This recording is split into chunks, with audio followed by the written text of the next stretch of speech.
Down with the clowns. So we're currently at our ship. You guys are currently at the bar at the edge of the universe, standing inside the bar with Jasper after an intense combat with a mind flare. Am I still almost dead? I believe you are, yes. Oh, of course I am. You're okay. You were almost dead I at know. one point. Yeah, kill me almost dead twice if not dead. So let me go ahead Okay. and open the map for everybody. Does anyone There's have a higher almost- intelligence than me? What's your intelligence? My intelligence is, bear with me, 9, probably? 9. Depends what Brett is. Well, I have an 8. Bella has the highest. Oh no, yeah, she has a 12. She has the highest. Cordell has a 13. You know. Yeah, I was 12. And Barnaby was. Wait. Cordell has a 13. Then why did the Mind Flare come after me because I had the highest intelligence? Reasons. Reasons. Bullshit. There is reasons. Ugh. Easy target. I am an easy target. That and you're the captain? Yeah, that could be. You were the tastiest looking one with the higher intelligence. Oh, now I have that probably stupid frickin' slug in me that Cordell has. So Cordell, we gotta get this resolved. And I don't know who we go see. But maybe Commander Buzzkill will know. He's the only one I Get it know. over with. Kill you. Wow. I'll just go jump off and jump into the astral sea. You'll never see me again. Okay. Then you guys will be stuck here without a captain to your ship.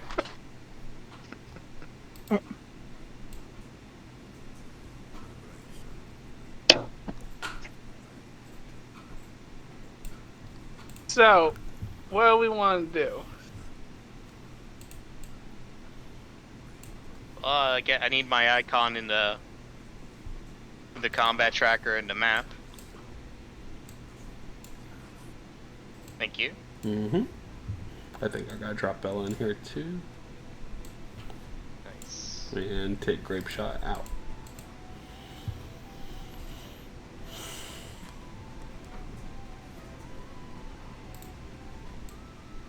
Is there any other?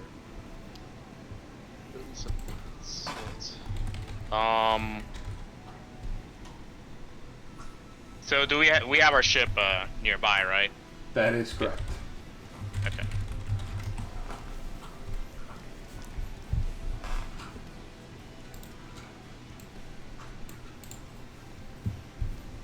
So, where should we go from here? So are we alone in the bar, or I see that there's Jasper? There is Jasper, who is the bartender that is currently behind the bar, and he's a little shaken up because he's had a lot of events happen recently that he can't deal with, essentially, because he's just a guy. The rings. So Okay. he's a little shaken up, and he's kind of just like tucked behind the bar, cleaning a glass very slowly, just looking at all of you and all this events that have just unfolded here. I look at Cordell and I tell him to go look after him for a minute, just make sure he's okay, because I know they already know each other.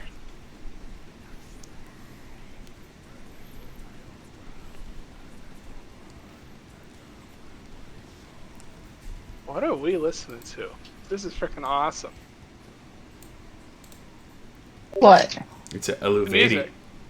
Yeah, it's pretty good. I don't hear any music. Is Lightning Paul even here? Or did... No, he's gone. I guess we wait. Brett, are you alive? Can you hear me now? Yeah. Yeah. Yeah. Joe. I was sitting here talking and it was like, Brett even on there? And I was like, small existential crisis there.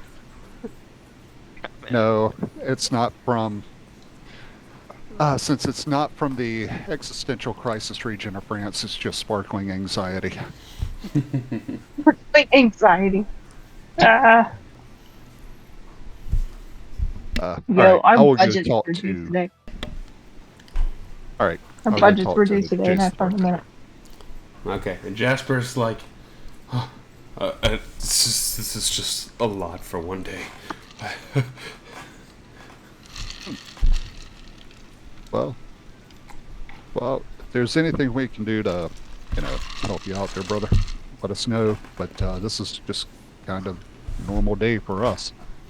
Oh, when you report back to Spelljammer Hall, can you let them know our new location? Because I don't think we're going to be moving anytime soon unless we get attacked by that thing that was out there. I can tell him that you are now the bard just on the just past the edge of the universe. That's almost the case, I guess, huh? Yep. Well, at least you guys know where I'm at now, and I'm not lost anymore, and I can get provisions, so I appreciate the help. Here I have something for you all, just for taking care of the situation and finding us and trying to get business back flowing into this place.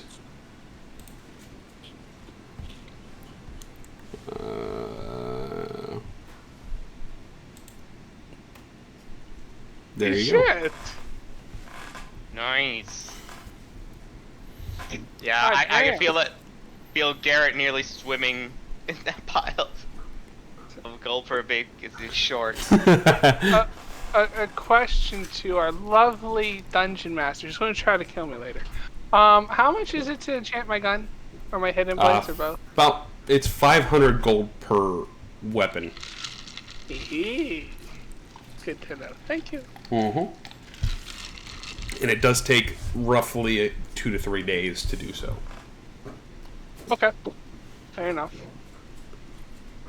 Now, is there like stacked enchantments, like a level 1, level 2, level 3, or is it just... You would buy a level 2 enchantment, or a level 3, but those take longer and they cost way more gold. Gotcha. Way more than you currently have for level 5. Okay, so I'll just get a level 1.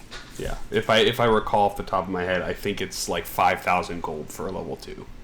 Oh, okay. And it takes like a week plus. If I have a level 1 enchanted weapon and then one to go to... Can I just update that to a level 2, or do I have to use a new weapon?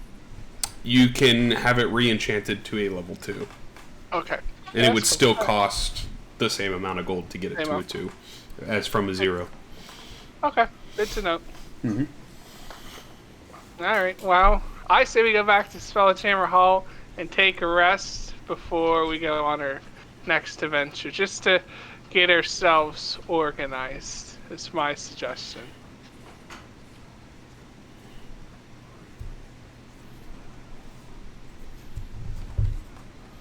Bella's just gonna walk up to the bar and say, "I'll take the biggest pinker you got." Oh, you would like something to quell the nerves as well, I suppose. He pulls out a big old tankard of ale and just slaps it down on the counter. That'll be 1 silver piece, if you don't mind. Alrighty, and all. How many? That's There's 10 1 silver pieces and 1 gold. okay. So over this. Okay. And I have 9 for the 10 silver. All right, there you go. I'm gonna slap it on the counter, Okay. and then I'm gonna slap 2 on the counter and be like, might as well have the next one up and ready. I feel you there. And as he pours you one, he pours himself one. You see him like nervously shaking and drinking.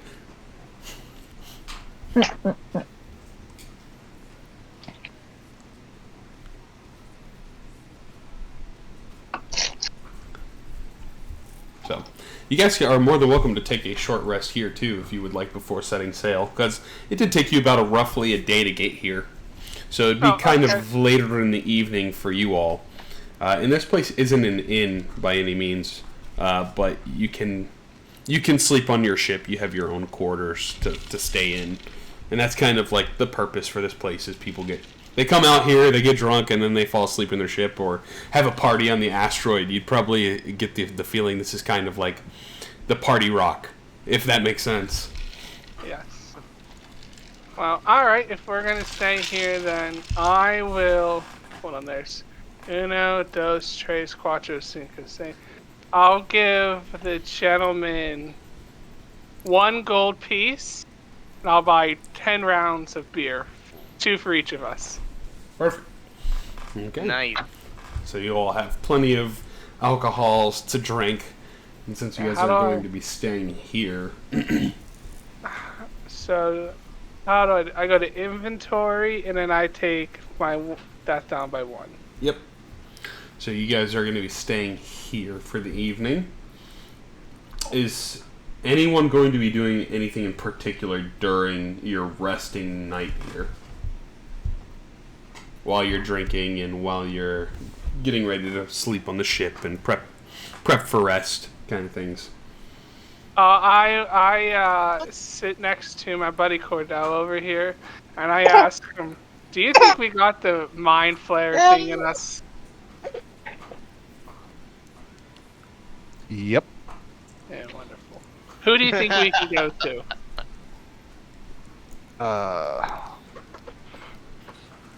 I don't know. Probably somebody in Spelljammer Hall. Cordell, Alright, roll well, a history check for me, because there was someone that offered assistance before. What? You said we're not going to deal with that right now. Someone offered us. Mm-hmm.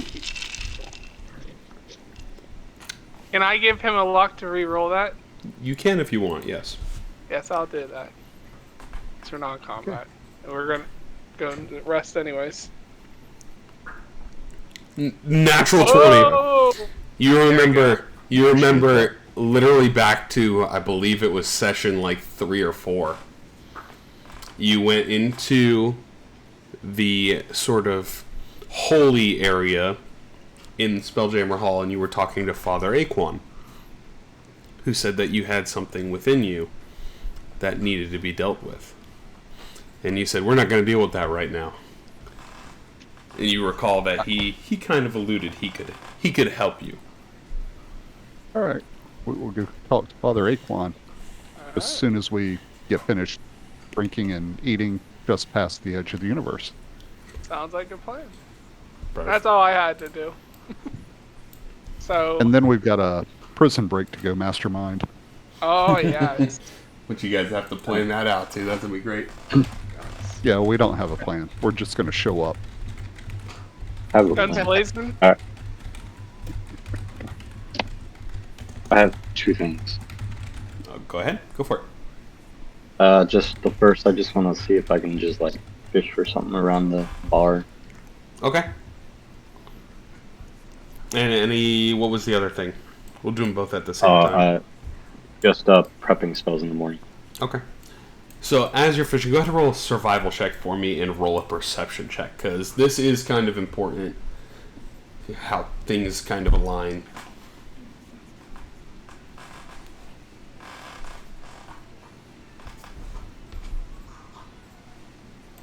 I also have just like basic fishing gear if that makes a difference. No, just go ahead and roll a survival check, because most of the things out here are kind of like space fish. So you do catch what looks to be a sort of glowing space fish. And while it takes you a little bit of time, and while you're out here, there is a boat that pulls up right next to you.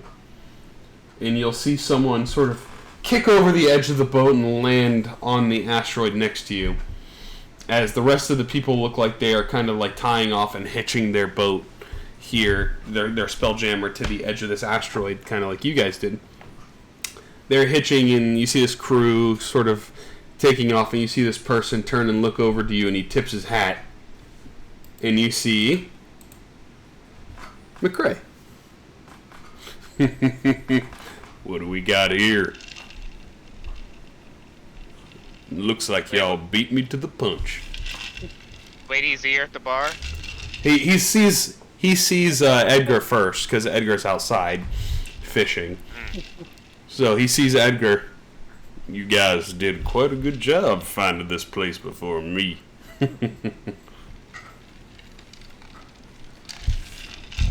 Well, it's what we do there, McCrae. We find things and we know things. That's very good.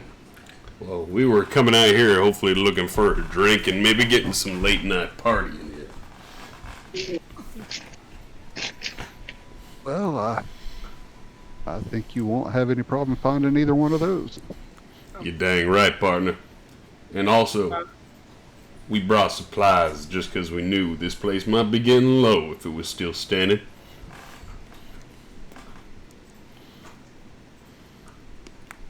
I'll buy McCrae a drink on the house for bringing the supplies and coming along, and we can party with him tonight.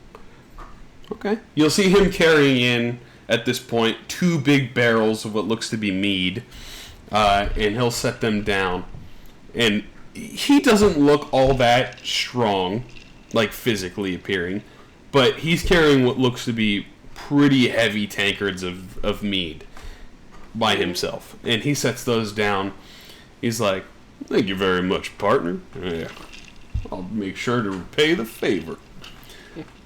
I didn't realize anybody had taken this quest over here. That's why I was kind of gearing up to go for it I myself. have other compounds over there that are charged that I can use. Yeah, I was trying to get this. This place holds a very special place in my heart, especially from back in the old days. So, making sure everybody's happy.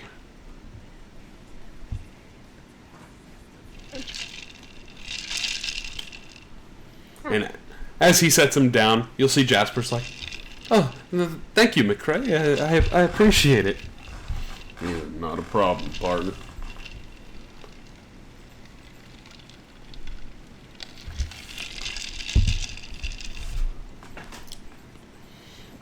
So, as he's here, he's just gonna kind of settle in. I'll have a couple drinks with you. He'll shoot the shit and tell some jokes and relax and take it easy. You might get the sense that this boat that he's been accompanied, or that he accompanied, is kind of just a cargo boat, and he was probably here to either help them find it or protect them from whatever there might be on the way here. Oh, is that your ship out there? I can't say it's mine. Mine is under repairs currently with Big Willie. I was just out here trying to help him find it. Maybe fight something along the way. Oh, we got a mission ahead of us. You want to join us on our quest? Well, what's the mission entail? We're gonna go do a prison break and rescue a planeswalker. Or good old Raska. Rescue her boyfriend, Jace.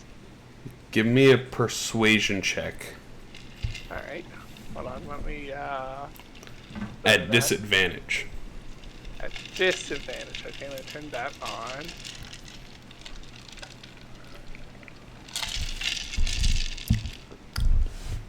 It's still pretty good. He looks at you. Prison break, huh? Mm-hmm. Does it have anything to do with an asteroid? Does it have anything to do with Is the Alright. prison inside of an asteroid more so?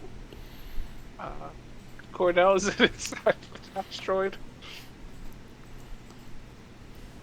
Well, I would like to be able to say one way or the other, but unfortunately, I just know that that's what we're after. I don't know the exact location of it. It may be. Garrett knows that this prison that you guys are going to be going to is the one on the inside of the asteroid. Does Garrett say anything or have any reaction that's gaugeable from him? And Garrett has already talked to McRae before. I don't know if he knows at this point that this is the prison you're talking about. Unless you think Garrett would elicit a reaction under this.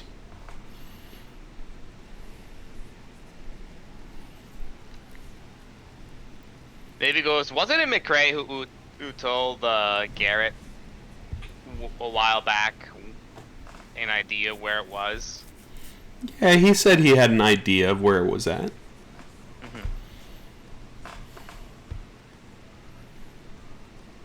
So he'll kind of take a look, and I'm gonna roll a check for him just to see. All right. Let the dice aside. He kind of looks at you all, and I think he gets the feeling that he knows that this is the same one. I don't want to go near that prison anymore. I've done a ton of terrible things, and I've put it behind me. I could tell you where it's at, but that's all I'll do. Fair enough. I'll let it be from there. I'll buy him another round for him telling us where it's at. Warden Yarovich doesn't take too kindly to me no more.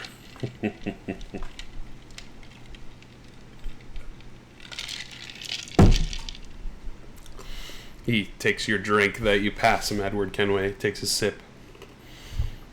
And if you're gonna be going to that prison, you're gonna be facing some things you've never seen before. That's for sure. Which, Garrett, to some degree, you do know that there are evil dwarves that work inside of the jail, or the prison. Some Duergars? That they are. And you also know, as the first time that you ran into the slaving camp, there are some people that can turn into rock monsters. Those rock monsters like evil or like harm Garrett and the other regular slaves, or no? They were probably more of the supervisory kind of people. They're like the higher levels of the prison. More of those Galeb Dur. So I ask him, are these creatures in here uglier than Commander Buzzkirk? You better watch your mouth around the commander. He might be listening. And he'll say, my old cohorts are more powerful than you think. Some of them are on par with myself.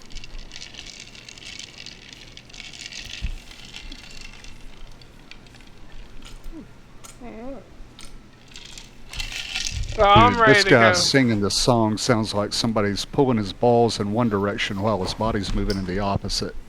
Yeah. I mean, I'm like, as I take my drink, and I'm like, I said before that I'd win, and I'll say it again. He'll look at you. You might think you all probably could commit whatever prison break you're about to achieve, but I don't know if you're ready to fight the warden.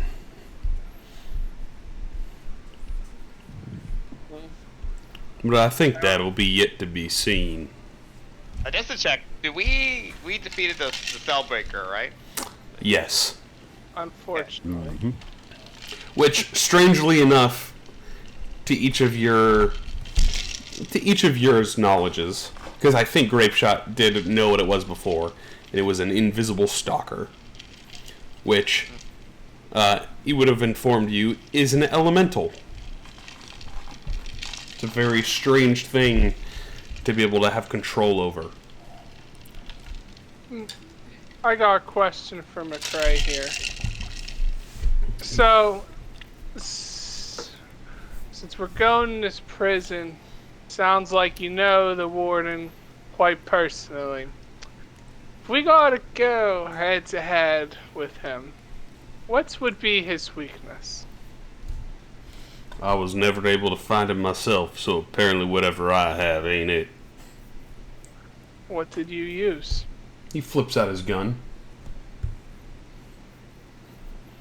Is there anything special about your gun? It could blow you up. Funny man. He takes a swig. Well, I mainly want to know because I'd rather go in prepared than us getting our asses handed to us. So, Garrett, I want you to roll a history check. Alright. I'm gonna ask McCrae if his pistol is magical. Beyond magical, friend.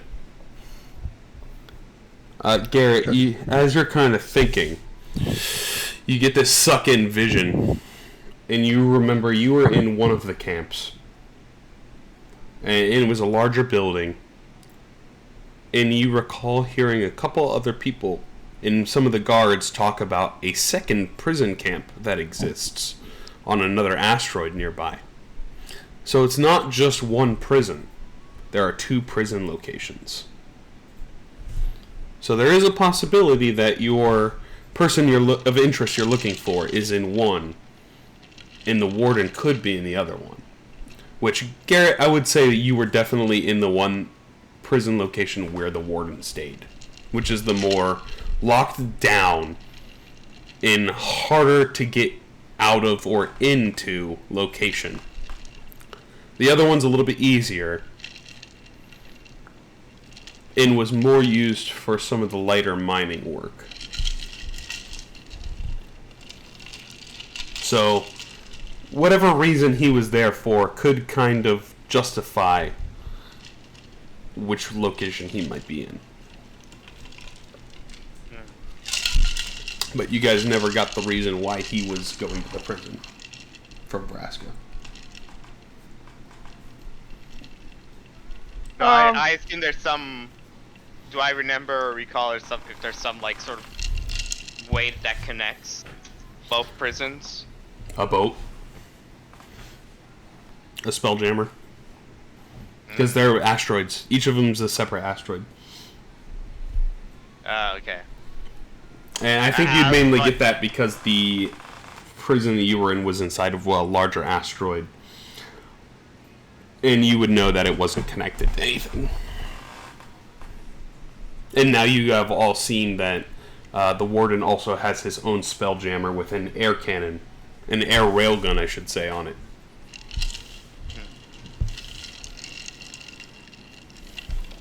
But yeah, I'm now like thinking about it, and still with a little bit of a PTSD, but not as much as before, and he's able to recall some details like that.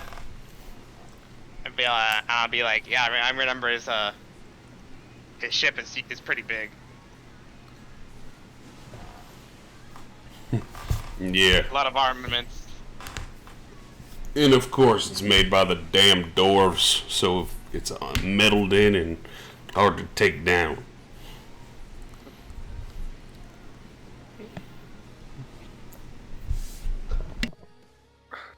Can I ask McCrae one more question? Of course you can. You guys are still here. You a gambler? I've gambled my own life plenty of times, son. So yes. 500 gold. You beat me in blackjack. I'll give you 500 gold. If I beat you, you give me your gun. He gets 500 gold if he wins. Yeah. If I win, I take his gun. And playing blackjack, even if you cheat, you know it's a sleight of hand check, right? Am I good at sleight of hand? Are you? I don't know. Let's find out. So the way that this works with dice is we're going to roll, I think it's 2d10. Yep.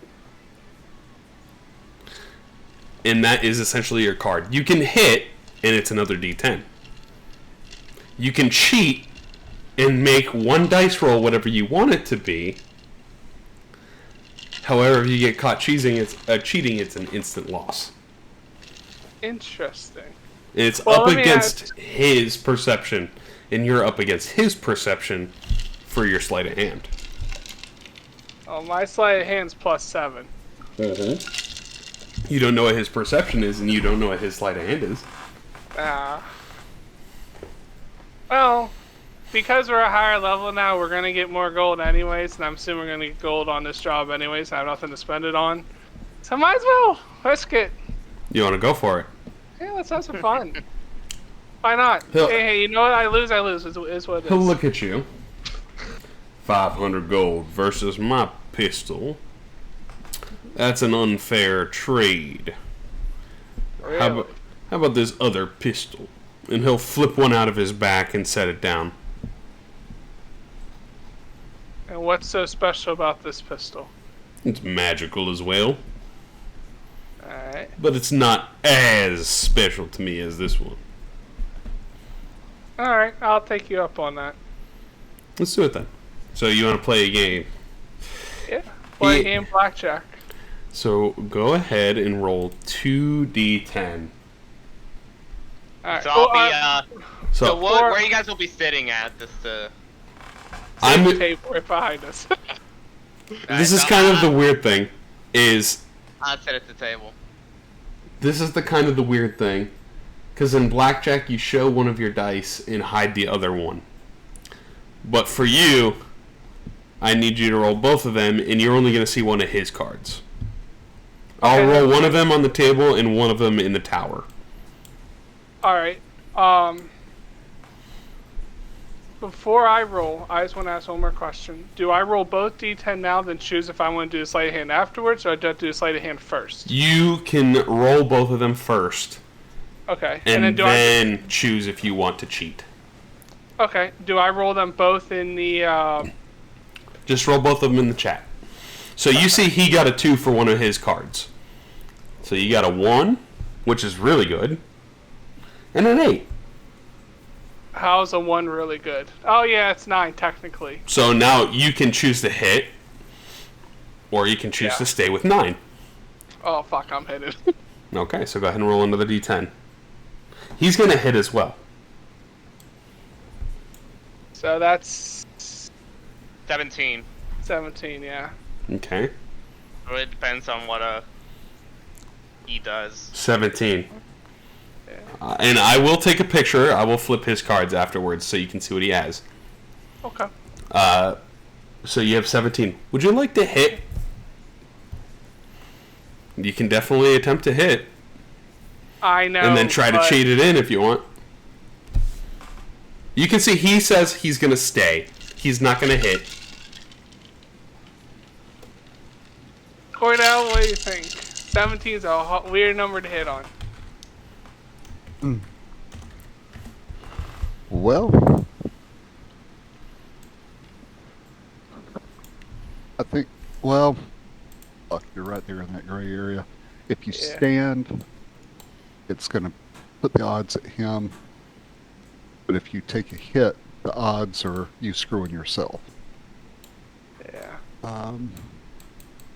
How many luck rolls do I have, Pat? How many did you use Not a bad idea. the last session? I can't remember off the top of my head. You should have it marked off on your sheet. And you used 1 this It's not session. a bad idea. Yeah. I think you have. Take a roll, then use You a did luck use point and 1 reroll. last session, I do recall. Trying to save Okay, against two the more. throw. So you have 1 more. So I have one more. All right. We're going. Can I use my luck if I fuck this up? You can. All right, we're going for it. Okay. Sleight of hand check. Okay, so you roll it, so you will bust, but Yeah. you have to make the sleight of hand to try to cheat it off the top. All right, how do I do that? So go ahead and roll a sleight of hand check for me. We will. Let me pull up my skills. Of course, that's the time I get a fucking 10.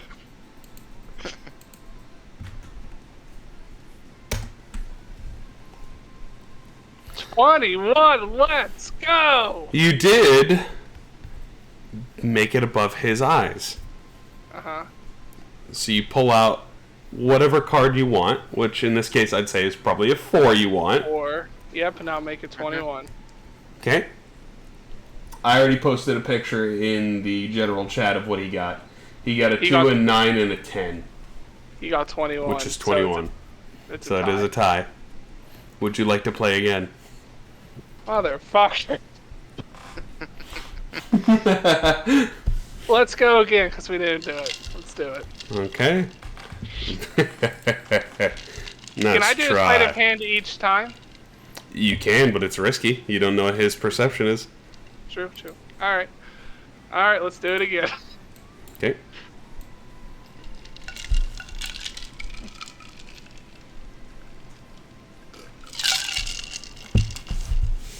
Two. 5. I'm gonna hit. He's gonna hit as well.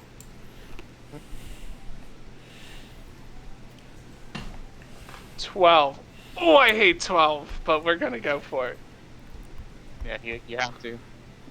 16. We're going for it. He's gonna hit.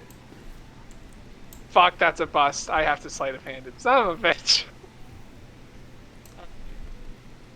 Shit. Ignore that roll. I forgot. I did it wrong. Okay. Let me... as I didn't select sleight of hand. He's gonna sleight of hand you as well. 19! Okay.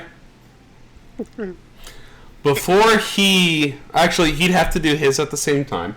Because you guys are drawing cards. What's your passive perception? What's everyone's passive? Because anyone can catch him. Shit. I don't know. Mine's a 15. So the highest is a 16, which is Grape Shy. He's not here. Otherwise, it's a 15. Mine is 14. He rolled a 19. So his passive perception, however, Edward Kenway, is 19. So as you reach to draw a card, he sees you fiddle with the cards a little bit. He grabs your hand. Damn! I think the game's over right there, son. Damn it. He bust as well. He was at 24. Alright. So... 500 gold. That's fair. I'll be back in a second. Go for it. Alright. That was a fun bet there, friend. He'll buy you a drink as sort of a petty payback. I'm at 914. That's fine. You still have enough to get what you want. So. Oh, I do, yeah. I just thought it'd be more fun that way. That was interesting. I've never done that before, so. Yeah!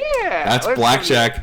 You do get extra proficiency if you have playing cards as your tools or your game set proficiency.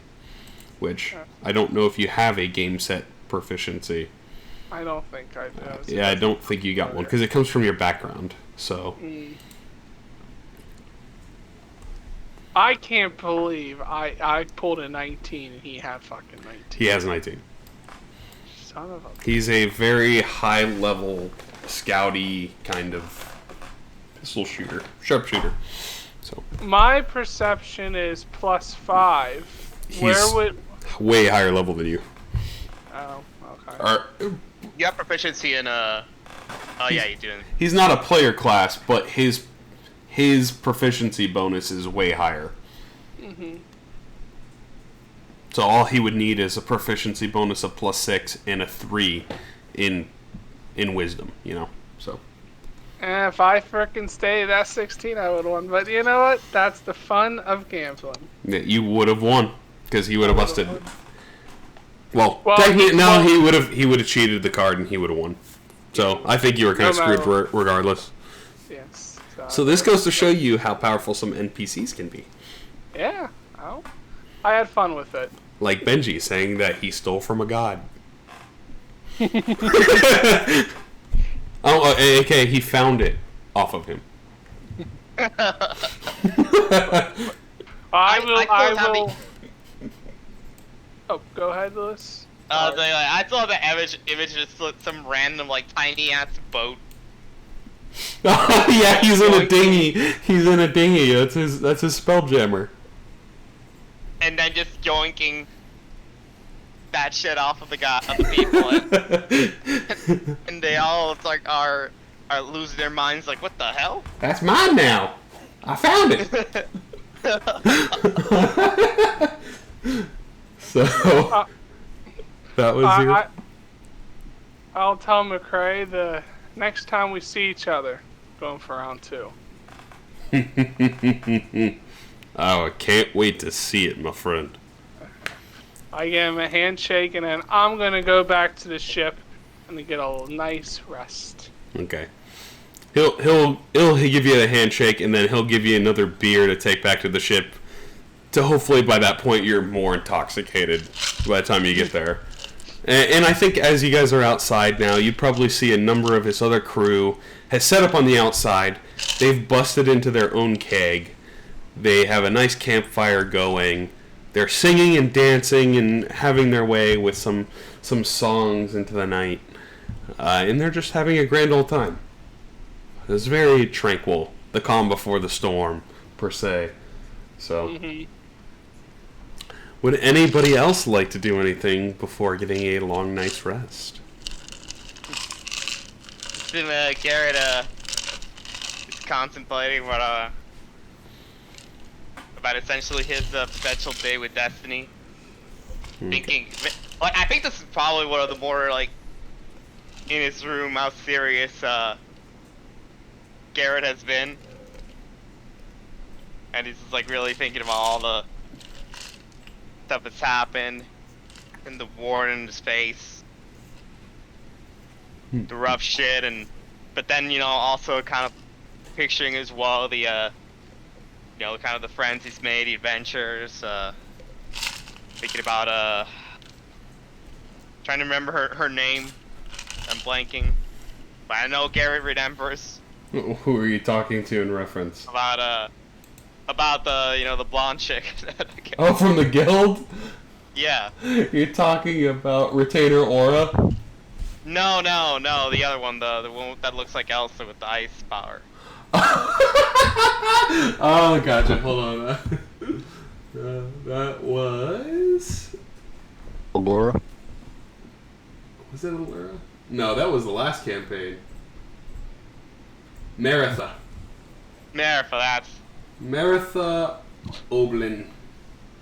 Yeah. Because I was like, there's also Eliwick. She has black hair. And No, then there it was... was Maritha. I know it started with an M. It's funny because the other blonde girl that you ran into was Iggy Bora, who was the blonde gnome girl that works in the seamstress shop inside Spelljammer Hall. No, it's definitely Maritha. Yeah, I know it's ironic because Garrett's much shorter and Maritha's like regular humanoid size.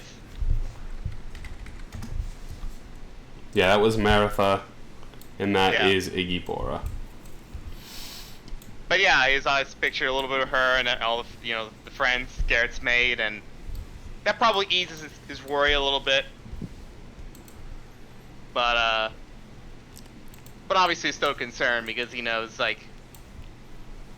he does feel like it's gonna be tough, and it's very likely that he'll have to confront the warden very soon. And after that, he probably just goes to sleep. Okay. Is anyone else doing anything? As Edgar catches his fish, he's probably cooking it up with some of the crew.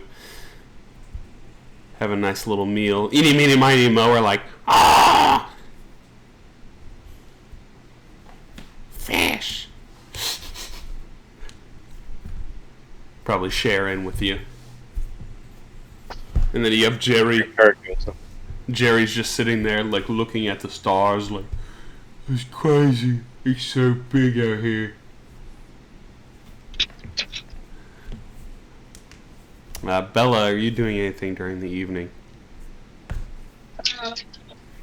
Probably gonna have my full tankards.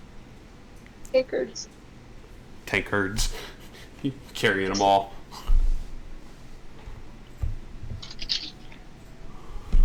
And Cordell, are you doing anything for the evening? I'm just gonna finish my drink and go to bed. Okay. So unless there's anything else, you'll all get the benefits of a long rest, resting inside your quarters. I'm gonna take care of Yosef. Okay. Yeah, you zombie. Oh, Yeah. I- I'm dealing with him. I'm tired of. Oh, you're killing him? Yep. You throw him into the space and he just kind of drifts off. so I didn't Service realize is I no was, longer required. What was that? I one didn't more realize time? I was muted. Oh, you're good. That's it. Your services are no longer required. Can you dispose him into space, or...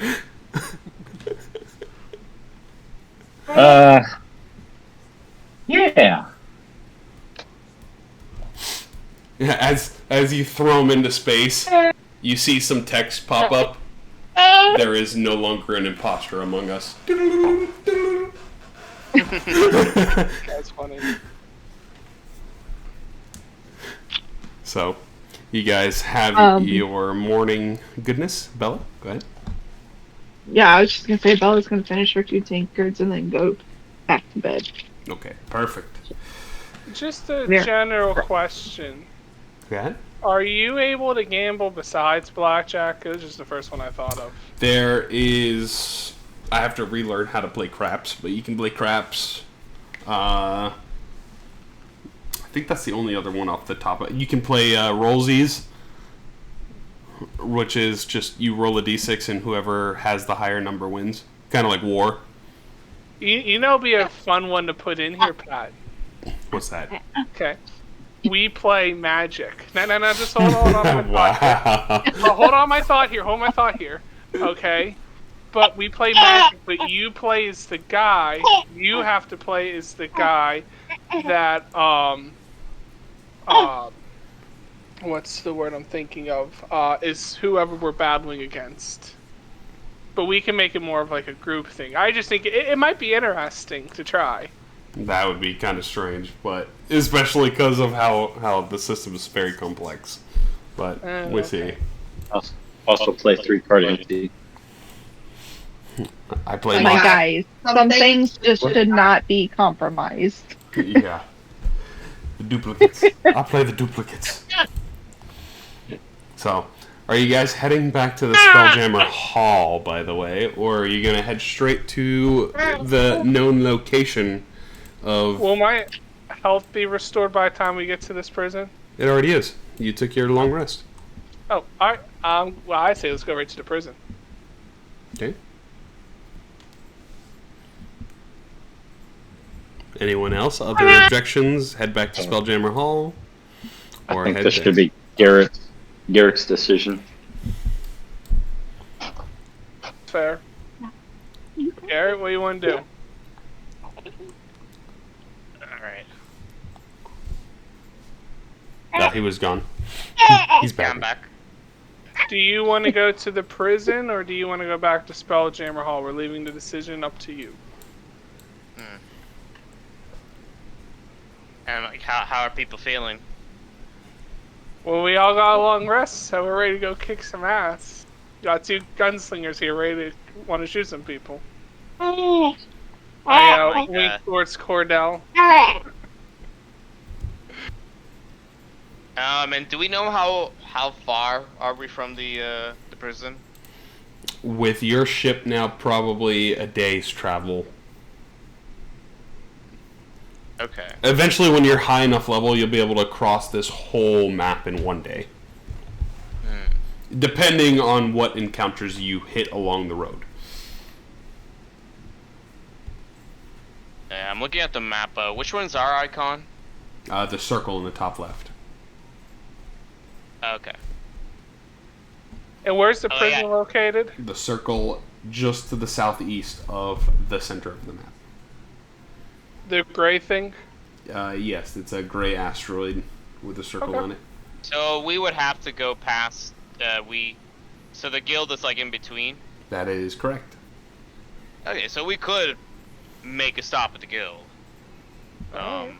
If we need, since it's already on the way, it makes sense. If we need any buy stuff or recruit or do anything. All right. We got the money. By the way, have we seen if there's any like tattoos to get at Spelljammer Hall? Had twos? What? Tattoos. Oh, tattoos? Yes, there is a tattoo shop. I don't think we've been there yet. What does tattoos do for you? They are magically great. Oh. It is Feels Good Inc. Run by Ace. Ace is the place where you go to get tattoos. I do have the tattoo shop on this map already, or on the shops already too. Yeah, Oh, well, let's go back to Spelljammer Hall then. So, if that is the case, I want. Let's have Cordell roll a survival check for us because you are going to be scouting. I'm good at survival. Okay, go ahead and roll. Go ahead and roll 2d100 for me. Oh boy, what are we gonna see today? Ooh, that isn't what I wanted. Because last time we got some Chwingas. Some Chwinga astronauts. A 37 15 and 58. What? Oh, it was a 37 and a 21. 37, 21. 37 and 21. Interesting. Sounds scary when you say interesting. Yeah. Well, one of them is... We fly straight into a black hole. One of them is... it's actually perfect because this is actually one of the pictures I used for the opening. For the trailer for this. So, as you all... Actually, go ahead and roll a d4 for me. These creatures are very... kind of rare. So... As you all are kind of moving through... I'm going to clear out a little bit more of the map for you guys, too, because there's nothing really... that was... no bueno. It's shift. There we go. As you guys kind of fly back, about halfway through, you see the most majestic thing of like these kind of sea whales. They're like giant blue whales that fly throughout the sea, except they have this glimmering magic that revolves around them. In this case, you see two of these whales that are kind of just drifting off in the distance next to you guys. It kind of slows down your boat because they're a little bit larger and triggers some of your senses there, Edward. Oh, okay. So it takes your boat from traveling at super speed into a little bit slower. Mm. But you see two of those guys off in the distance. They don't seem to be hostile by any means towards you all, so... But it is just kind of a marvelous thing to sort of spot.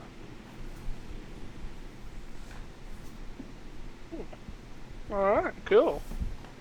We see Shamu. You said, welcome to Disney Wild Space. Or SeaWorld. Sea Wild Space. So, apart from that, if you guys don't want to engage or anything, you carry on towards Spelljammer Hall, where you guys are free to explore. And I think, as you guys get here, I want you all to sort of devise a plan for how you want to take on the prison, too. Because I think Garrett would know that there is a number of guards that are looking. You guys don't belong there. So now's your kind of time to plan in prep of how you're going to break into this place.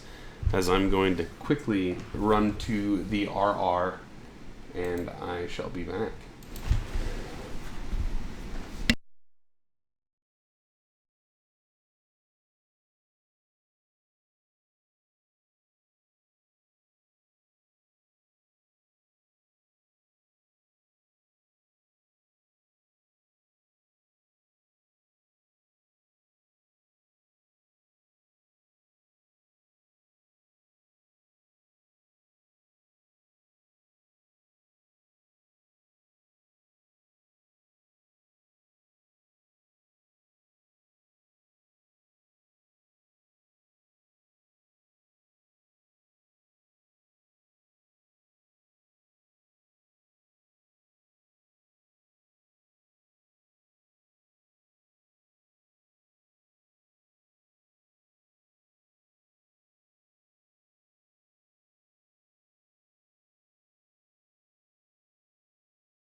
Solitary confinement.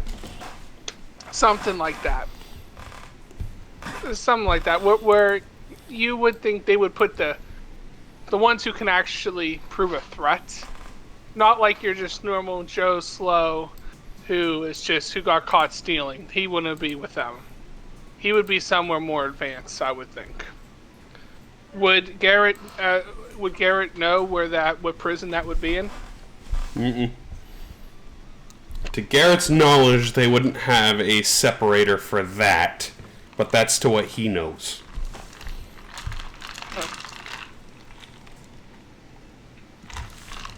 I think the big thing that you guys are trying to gauge is, between the two prisons first, which one would he be in? And that, once again, ties into what is his goal for going there. His motive. Could we dress up as prison guards and arrest Garrett? That's an option. Because we rest your ass, Garrett.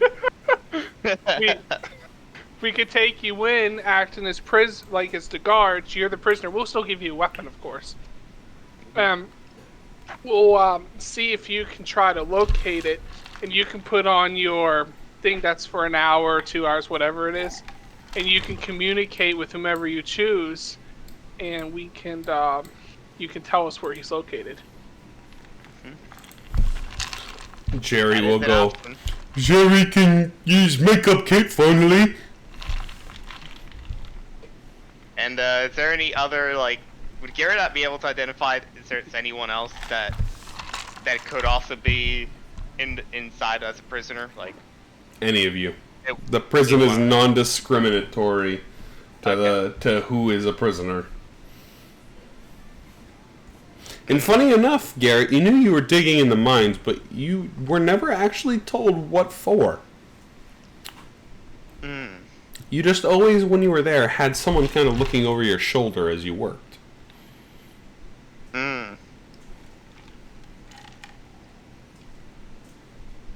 Yeah, it's like... So I try to recall... Do I recall anything, if I did anything that would lead me to being arrested? No, it's not an arrest either. It's more so just being captured and brought into slavery. These are more so slavers than they are jailers. I see.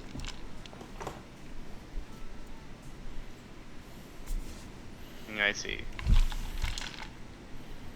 So, do we still see if they're, like, the bounty for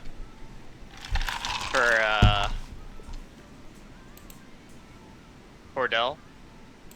That is a good question. So you guys go on the inside, and there is no current bounty up for Cordell. Okay, so that's cleared up. Also, strangely enough, there is no longer a message on the board for the missing bar.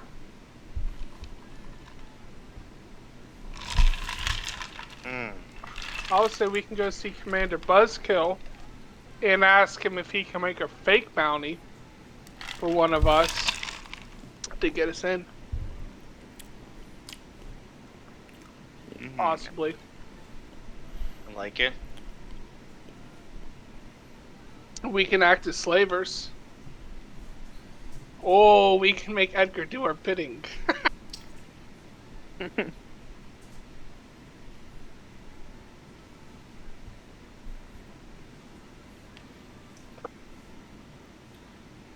Oh, we can actually attack. You want just a straight attack?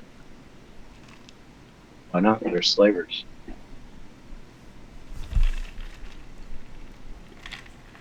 I'm surprised at hearing those words out of your mouth.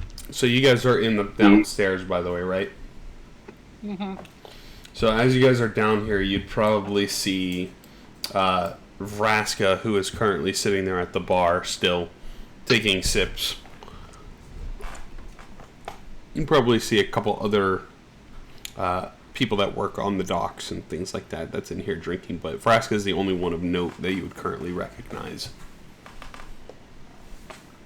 Vraska, that pirate lady? Yes, she is.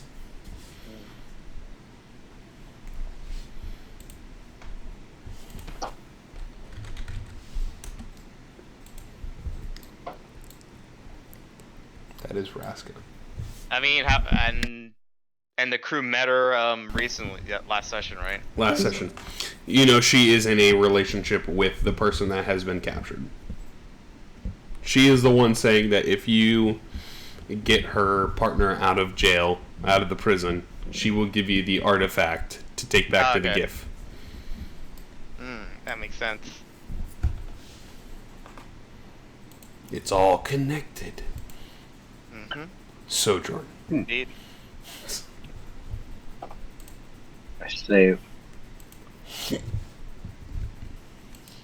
come up on the front, but we have Garrett around the back. It's the pinky and the stinky. I like the plan. I mean, I'm even pointing out, it's like, I'm surprised you're, you want to take initiative, Edgar. You guys won't listen to me at all. Just assume I'm against action.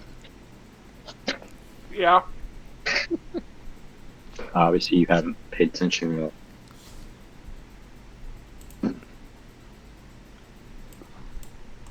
But now we gotta find a. You gotta find him, and luckily it seems like. I assume they like the warden and people like don't know that we're trying to get Jace out of there. At this time, right? They might know that somebody might try it because I mean he's a fairly competent and powerful wizard. I mean, it's like you're leaving one of the most powerful people in the world behind bars. Eventually someone on his side is going to come for him. So I think you'd kind of understand they might have the power to keep him there, depending on who gets thrown at them. Yeah, it's an idea. If we're going to go straight on attack, they're not going to expect it. Why don't we see if we could talk to Commander Buzzkill and get some big old cannons on the ship. We're going to need an escape, so we might as well blast some walls. Excuse me. And what about Vraska? Did she know? Wonder if she knows anything about that incident? I assume you guys talked to her last time. Incident what? Like if she saw anything, like, oh, maybe she saw like a little bit of where they were taking. Well, she knows where they're at. She said she'd provide support on the outside, but she's not going inside because she knows that they have the capability of sealing away your powers, whatever they are. Oh, so they can seal magic away.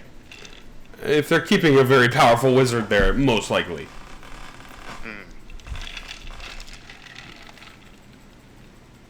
Interesting. If we get Jace outside those walls, he might take the whole place down. Yeah, so it could be better that, because I don't know if our full abilities would work inside the prison. If that. So I don't know if it'd be better to like have them also like shoot up and. You know, or at least one of the ships being like a decoy, and the other one's like go the other side. And what we could do, I can give command of the ship to one of you guys for temporary. Mm-hmm. You lead an attack because I have a very high stealth. You guys get the attention. I'll jump in and look for them. And I can sneak around in there while you guys are working with Vraska to draw attention, possibly. It's an idea. And plus I assume you guys relayed me about Cellbreaker. We know, and they clearly want me. Oh yeah. At this point, they 100% want me. So I don't know if they want me alive or dead though. You know what, Pat? I keep forgetting. Don't split the party. Yeah, split party would be rough.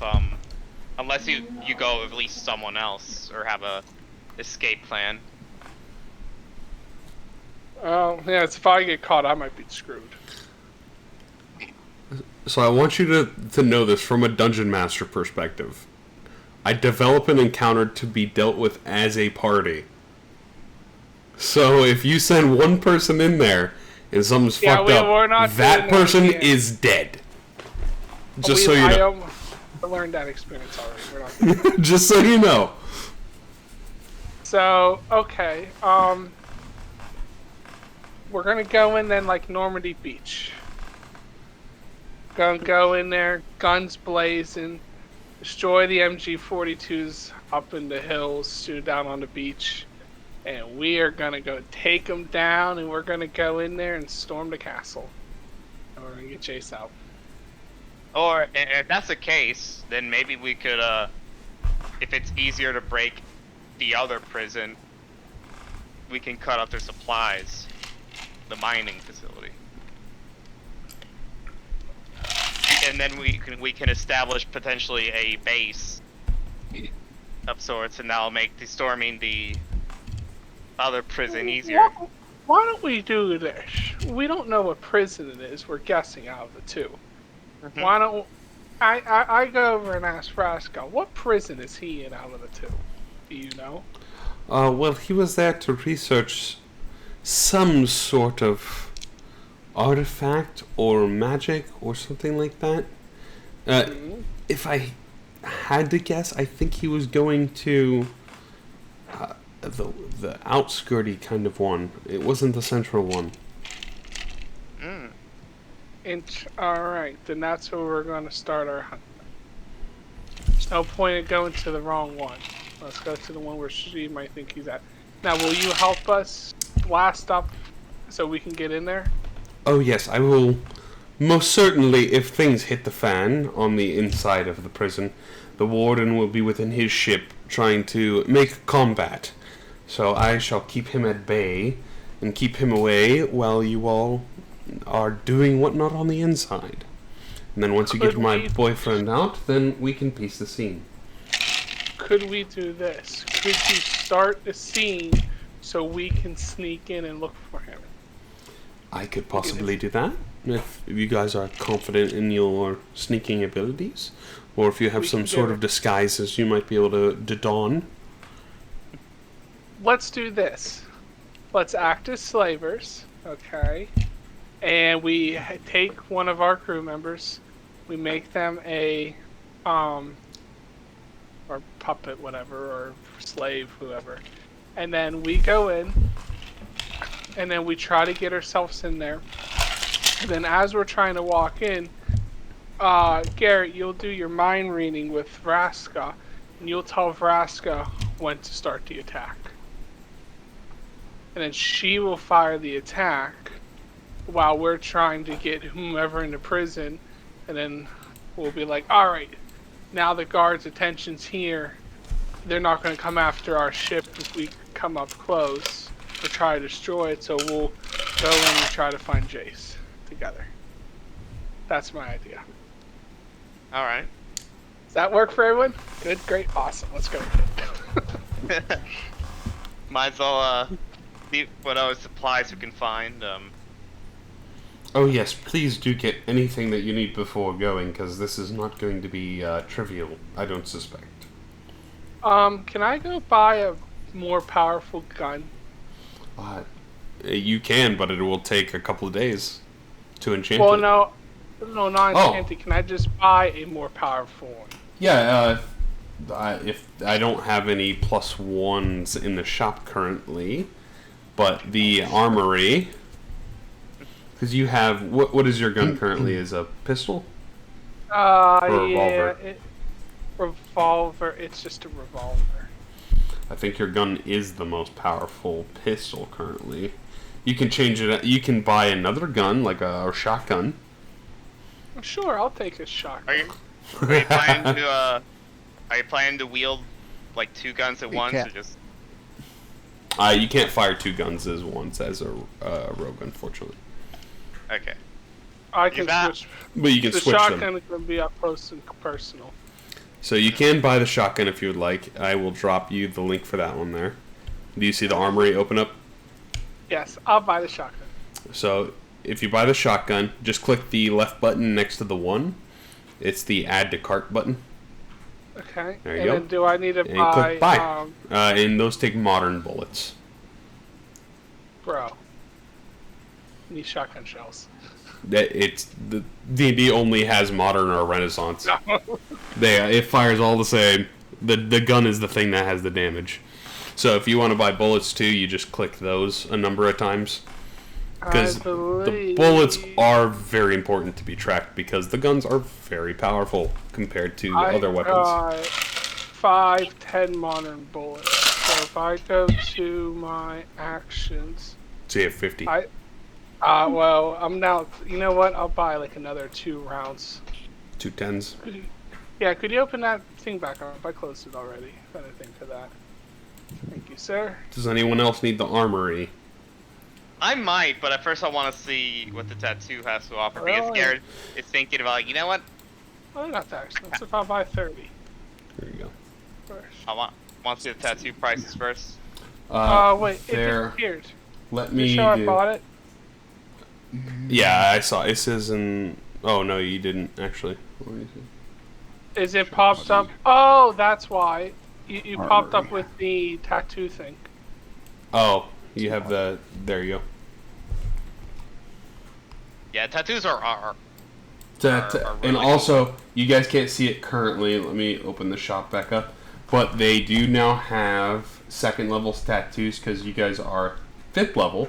And they also have 3rd level tattoos. The good thing about tattoos, especially the level ones, the spell rot tattoos, they are one-time use for the spell rots, at least. Some of the tattoos are unlimited uses.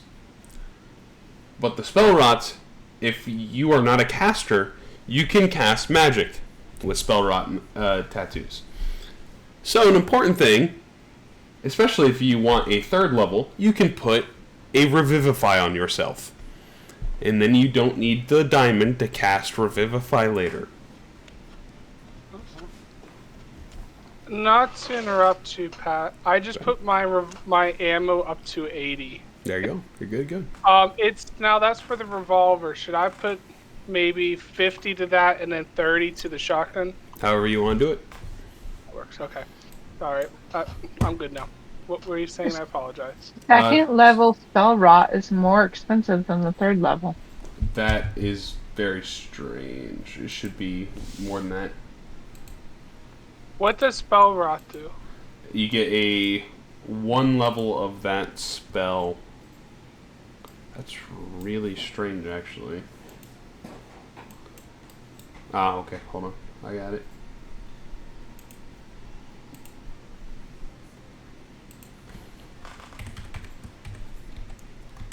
I mean, I'm more than willing to buy the 3rd level for 300. Why is it not updating? Wow, I've actually got money. I'm sitting here thinking I'm not going to buy anything because I ain't got money. Actually Wow. got money. A level 2 is now 412. No, that's been there. Oh. Let's see, items. Spell. Rot tattoos.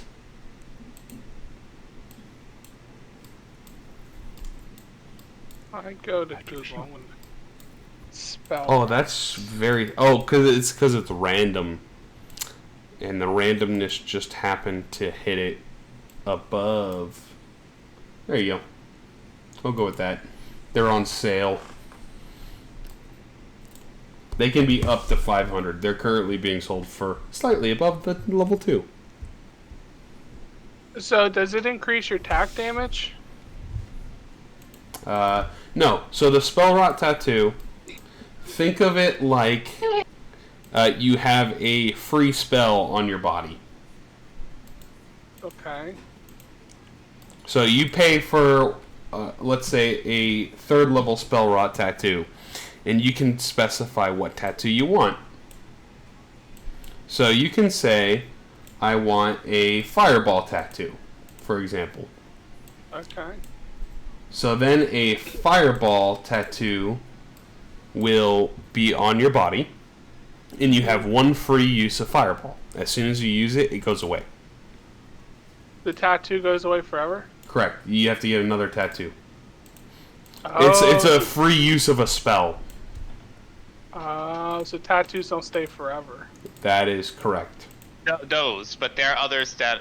But you can Act like re-get attunement. another tattoo. And there are some other tattoos that are like pure attunement. Could I get like a tattoo for sneak damage? No, unfortunately not. So there's... I don't think they have any currently for sneak attack. They have other tattoos that do bonus things later. But Okay. he doesn't have any of them now. Which, currently you see Ace. I failed to describe who this individual is. His name is Ace, and he is Ace from the Powerpuff Girls. That is this individual that runs the tattoo shop. And he has a whole bunch of pop culture references to other sort of rock and pop culture media, such as the name of the shop being called Feels Good Inc. Instead of INC, it's INK.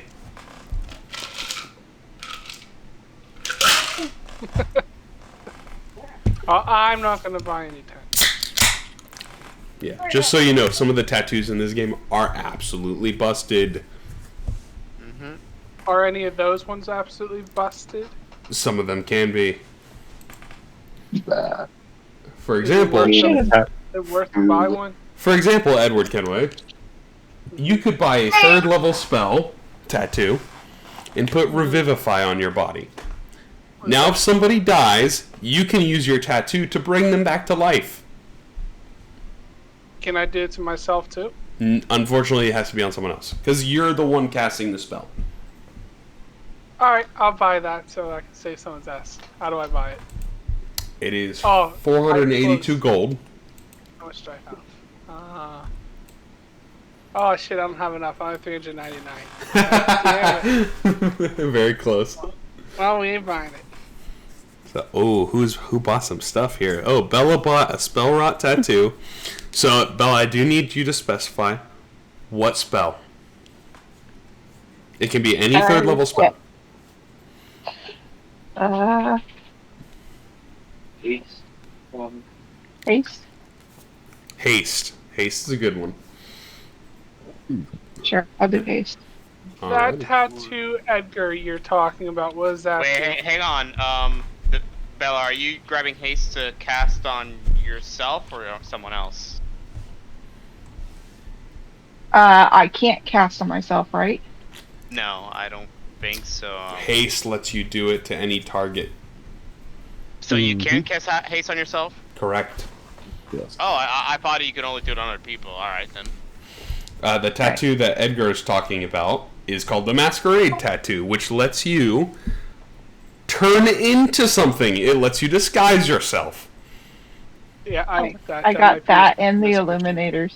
Wow. And the Illuminator's tattoo, which is a good one. I bought it. You could have both, Illuminator and. You can. It just goes on different body parts, and they both require attunement. The Masquerade and the Illuminators.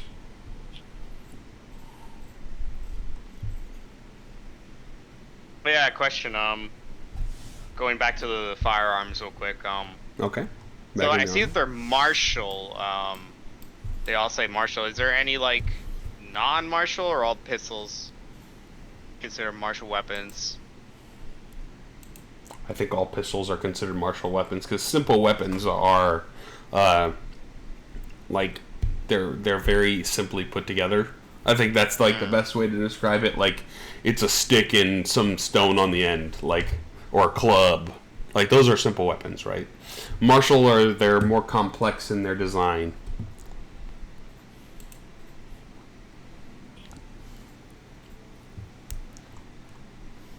I see.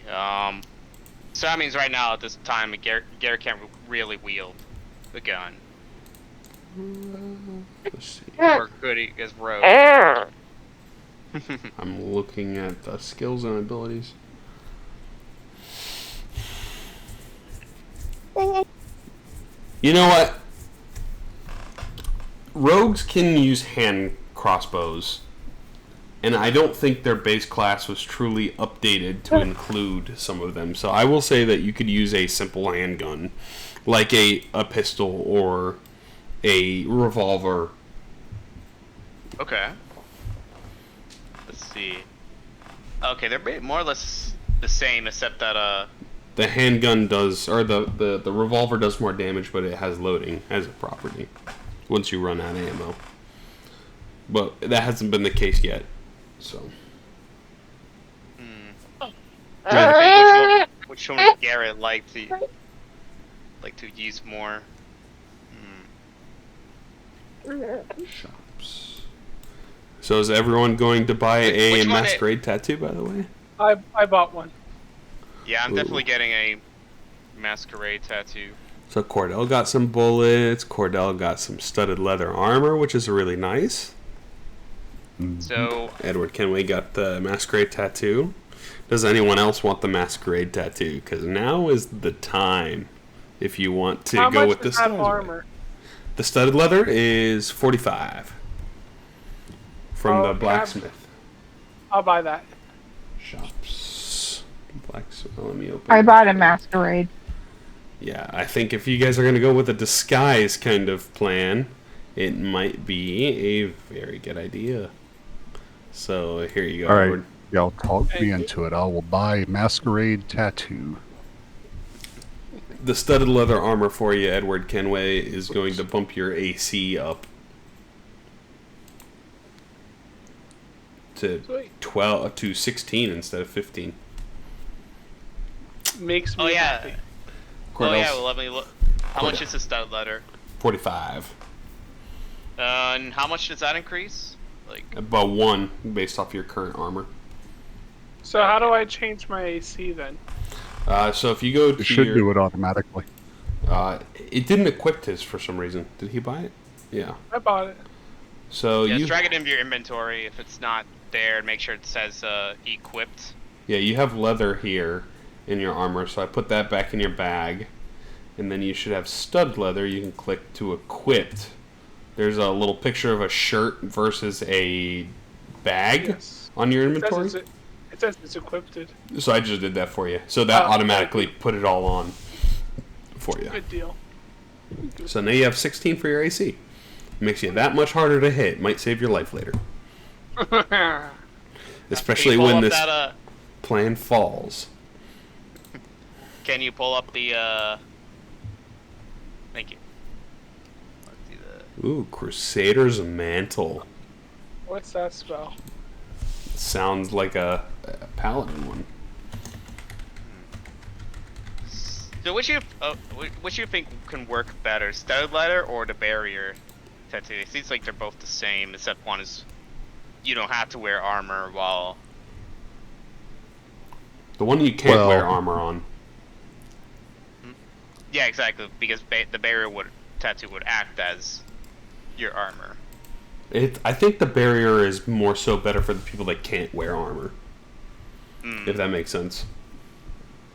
Yeah, that makes sense. And so yeah, I'll probably take a studded letter. Because eventually you Wait. can do the barrier tattoo that's like the high level one, like the large. And Yeah, those will be that worth it is later. better. But they also are like super expensive.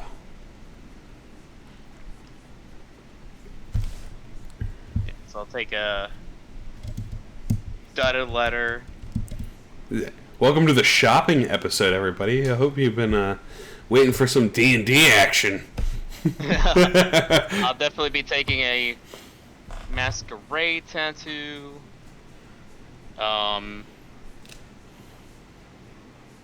So which gun do you think is slightly smaller? Because obviously Garrett. Which one? What happened? Which do you think is like easier to carry for Garrett, like in hand, like the pistol or the revolver, or both pretty much the same shit? I mean, which one's easier for Lewis to hold? Because they're about the same. It's just personal preference. One has 6 bullets that I could fire, and the other one's a little bit more. I think it's 10. So it depends I on think, how long you think the combat's going to go on before you have to reload.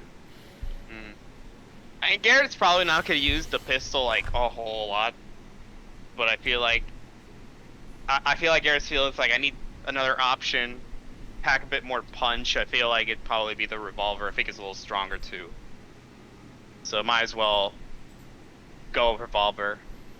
All right. Why not? All right. So what bullets does a revolver use? I should say, I think it's modern. It's the modern ammo, so that's what I Yeah. use. Okay. Should be And how much can I carry? as much as your money is worth. Oh, I have 80 bullets. I'm If you not. ever need any, you just let me know. I'm not super strict on weight capacity, unless you're absolutely carrying 5 billion pounds of ladders or something. See, well, before that, I might as well grab a 3rd level spell tattoo. Garrett's gonna take Revivify. Yes. Yep. I'll take- And next to your Revivify. tattoos in your inventory, just write what spell they are, because they can't change the spell once you've decided them. Because Ace will be like, there you go. How do I do that on when I buy it? Just in your inventory when you buy it, just write next to it what it is. You can delete the level and just write haste or whatnot. Oh, okay.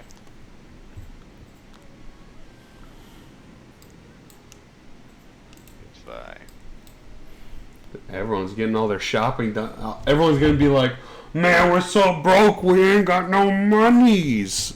It's like, you guys just spent like 5 billion gold. Gonna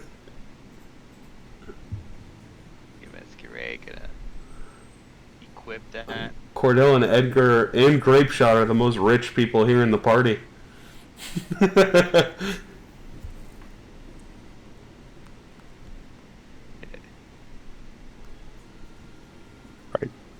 I'm assuming Save it. that I can get a spell rot tattoo inked on myself. You correct? can if you would like, yeah.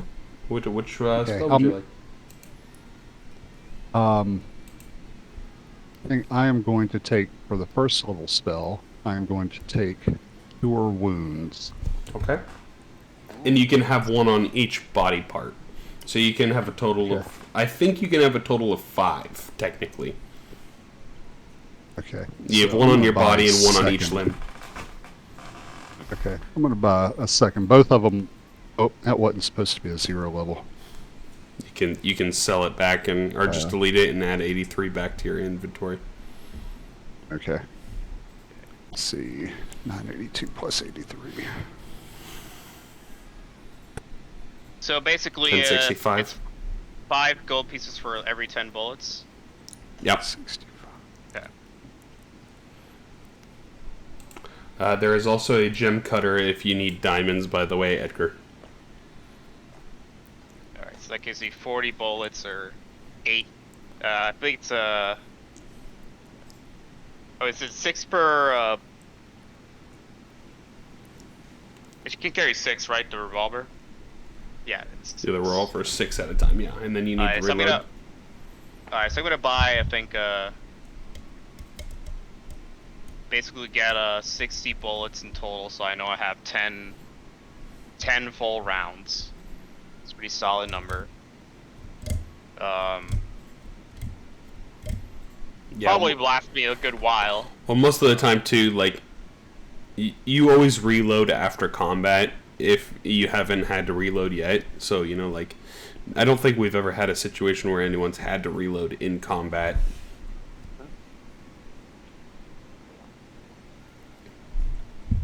Or I'd probably be like, if I only fired like 1 bullet, I'd be like, I don't really need to reload. Yeah, exactly. And, like, But after combat, that's kind of like upkeep after combat, is everyone just restocks. They pick up their unused ammos and arrows I and got my range. javelins. How are you guys keeping track of the bullets? It should do it automatically when you Oh. fire on your Oh weapon. yeah. Oh, I see it. Yeah. I see it. Mm-hmm.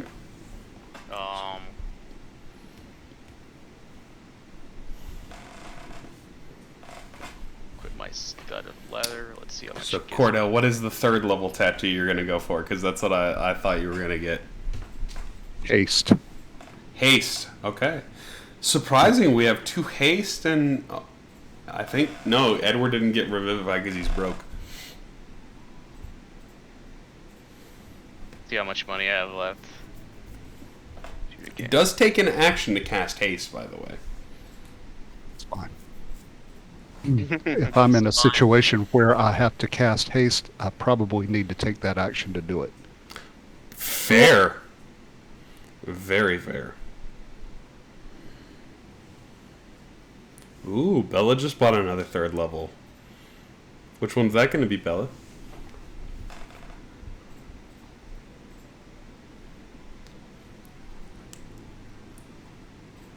Hannah's on mute. Hannah's getting Damien. Okay, I bought one so that Edward can have a tattoo and he can pick it to be whatever he wants. So Edward can pick. Yes. Edward, what tattoo are you going to pick since Bella is getting you tatted up? Oh, he's on AFK right now. And then Just make Mr. sure it's Edward or Edgar. Edward. Right? Okay.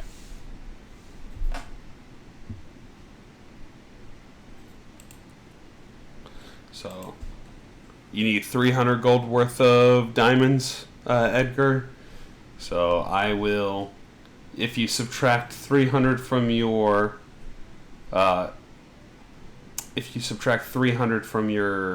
price, she will cut one of the diamonds for you, and then she will create a bunch of other diamonds. You can add a diamond of 300 gold pieces into your inventory. She'll cut one of her 1,000 gold ones into a couple pieces, smaller pieces, and using obviously magic or another diamond because diamonds are insane. So, and for some reason they don't have a 300 gold diamond in this game, which is really weird. I'd have to make one. Yeah, I'll take another spell here. You guys are getting loaded up. Warden Yarovich isn't going to know what hit him. You guys are going to walk in and it just explode the whole prison. He's going to be like, just blinking in the distance. What happened here? Like Edgar, I'm ready to rock and roll. Cordell, I figured once we get back from this quest, we can go speak to the father. Just so Hey, we you can know- get this prison thing started. Fuck it, I'm also taking another spell. You mother fudger. I got it from now free. Yeah, Spell. what's this first level one you're going to do? Which would be better? I think, Healing Word might be the best one because you can use it as a I bonus took Healing action. Word already. Oh. You can have 2, it's okay. I was trying to think of a spell that would give us protection from like hold person or domination. Freedom of 'Cause I don't movement. want a repeat of Oh, that's actually pretty freedom good. of Yeah. movement. That's a 3rd level, I couldn't think. remember it. Or 5th. I can't recall. Alright.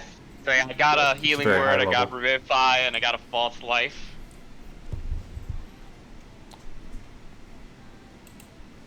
Yeah, I think it's freedom of movement. It won't protect you from dominate, but it'll protect you from hold.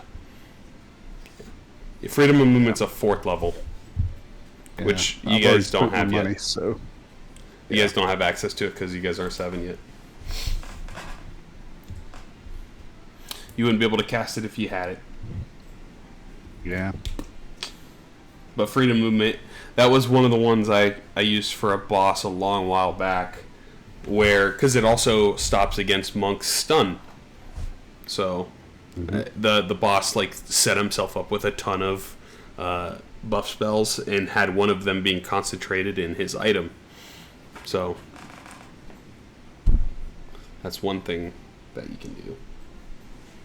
Because I think I do have a blue flame in this campaign which holds concentration for you. So, is everybody prepared with all of their goods from all of the shops throughout the multi-levels of Spelljammer Hall and the building surrounding? Yes, ma'am. Okay. It's getting ready to be a grind time because I have no idea what's about to happen here. So you guys go ahead and inform Vraska you're getting ready to take off towards the prison. Oh yeah, do we know if we can like upgrade the ship a little bit, or we're kind of... Money-wise, you guys are not anywhere near the next point to upgrade your ship. But there is a possibility you can steal a ship. That is another option. And I believe if we steal a ship, can we like merge the ships? To make it You can stronger? scrap that ship, or you can just abandon yours and use the new ship. Whatever you want. Either one is good. This module has a great time with, hey, if you fight these people and you kill them, that's yours now. So, and you can sell the spelljamming helms and the ships that you have to get quite a nice chunk of money. So money will not be an issue in the future. So, you guys sort of gather your goods and collect the things and bear in before heading out towards the Asteroid Prison, the one on the outskirts, so Vraska said. You let her know. She rallies her crew and her goods and zips off in that direction. Do you all follow behind? So, before we are we gonna stick to we're slavers and one of our members is a slave? So if we're doing that, we need to figure out who the slave's gonna be. And I vote, to be honest, I vote Garrett, not for the That's what I was fact thinking. that, try to be mean, but you're the one that was here.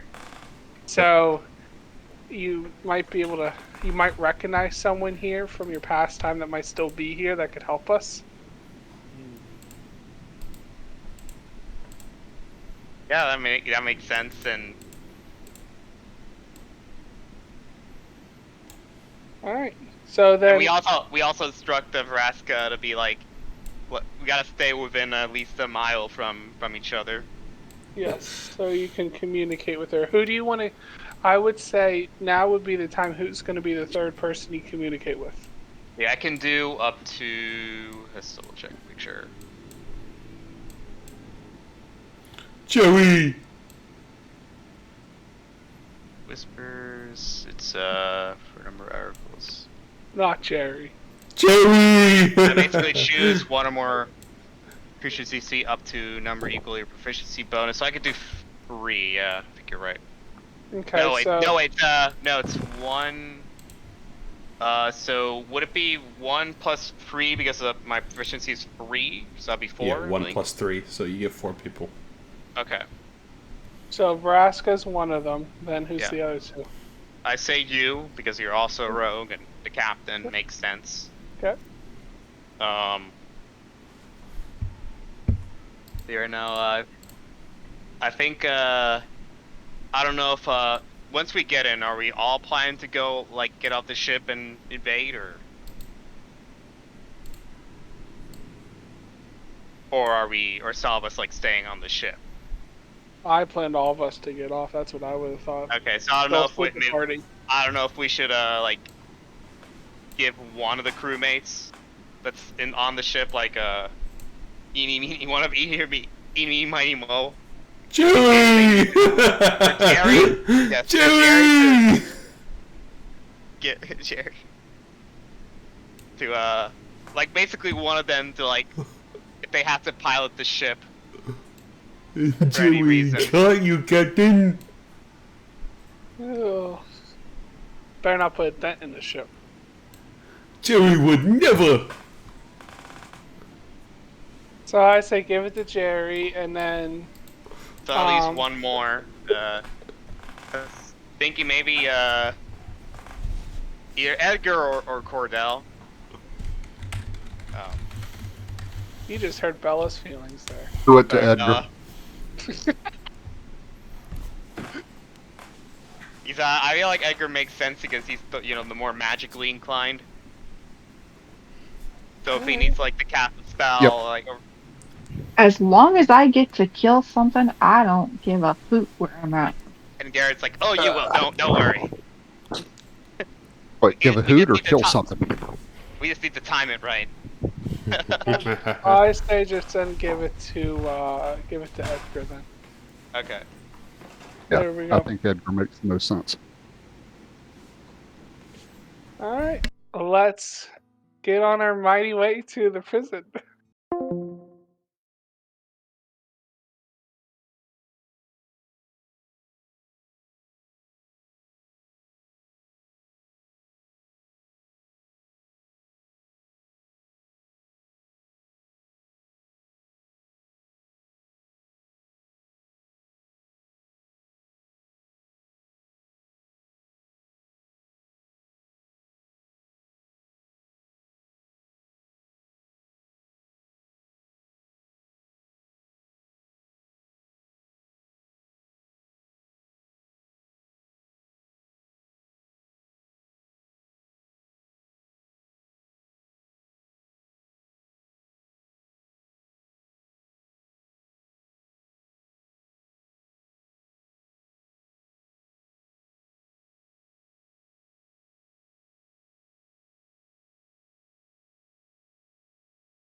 Oh, we got a problem.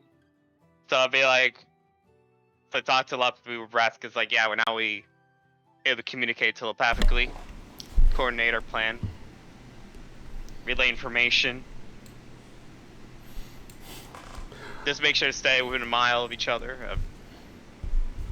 That will be a little difficult to do while you all are inside, but I think it's possible. If you get a little bit of interference from my end, it's probably because I'm having to move about while engaging the other people. Question. So let's say if Raska does like move out of the range, but then she gets back in. I'll say that the link is still good. She just can't hear anything or communicate while she's out. Okay. She's not within the range of the ability at that point. But she's still under the effect of the ability. You know. Nice. Okay. Ian's ready to go. Yeah. Do it. All right, Pat, let's go. Okay, so you guys zip on over to the asteroid, and she will float around one edge of the asteroid nearby. And she, as per se, is you guys instructed before, she said, "You ready for me to make it rain?" Yep. As soon as we start to go in there and say we're a slave, we'll tell you to make it rain. And she will hover around the outskirts of the ship. You note that there was no other ship on the outside of the asteroids where you currently were. You guys are going to make your way on the inside of one of the asteroids, and you will see a dock set out with a boat that is currently set up there. It's kind of like crappy and kind of run down. It's not very good. Like, you look at yours and you look at theirs and you're like, wow, like it's kind of, theirs is kind of, you know, like you're looking at the car that has the no paint on the roof of it, and it's kind of like falling apart. It's missing a door, you know, like that's their ship. And you guys park next to them. You're like, wow, okay. But you guys are on the inside of the asteroid, and you see this larger building. Let me go ahead and pull up. Let me see if I have one on here.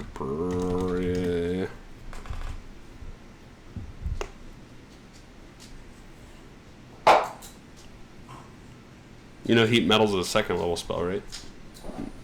If it upcast, does it affect 2 people?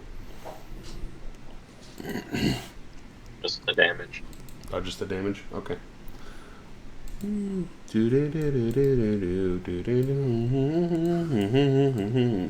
So you guys come into the asteroid prison. And this is what you're greeted with. A large upper deck area that has a door that you can enter into this sort of mining facility. This mining prison. So let me go ahead and open up the map for you guys.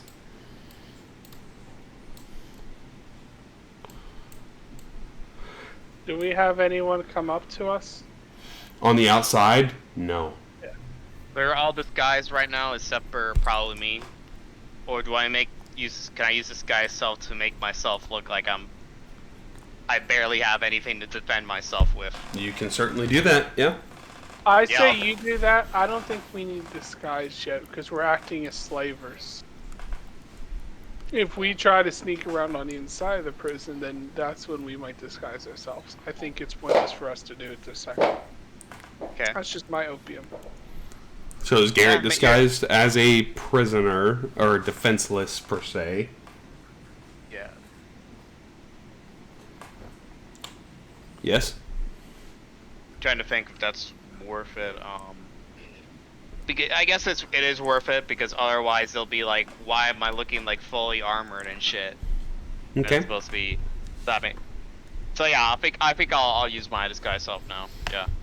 Describe yourself to me while you're disguised. So basically it's almost like I've been almost like barely stripped to stuff at random cloth. And I look like I've probably barely eaten for at least a day. Barely drank water. It's almost like I kind of reverted a little bit back to the Light of Xaryxis days. So knowing that you have been here before, and you know what they look like, I'm going to factor that into an account. You have probably manacles on your arms. They're Sure. non-functional. They're not actually restricting you. They're just illusionary. But and then are you going to walk on inside? I will let you all control your tokens at this point. Yeah, I assume I'm probably gonna be walking while you guys are kind of like. I say we leave him in. Garrett's in the middle of us. I'll go, because I guess I'm the captain. I'll go to the front, and then we just walk in together, and we leave him in the middle because we don't want him to escape. Sure. Okay. Yeah, Garrett, you better not escape us. So And I turn around and slap him in the face. Okay. So you open the door, and immediately before your eyes is a Duergar that looks to be watching the door.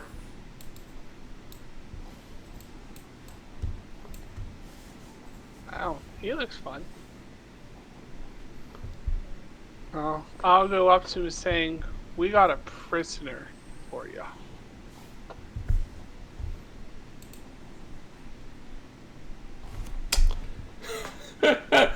Yeah, I'll also add to my disguise shits and goes. I'll put myself like a hood, cover my face a little bit. This individual will respond to you with Humbadinga Dr. Duka Hong Kong. Yeah, what you said.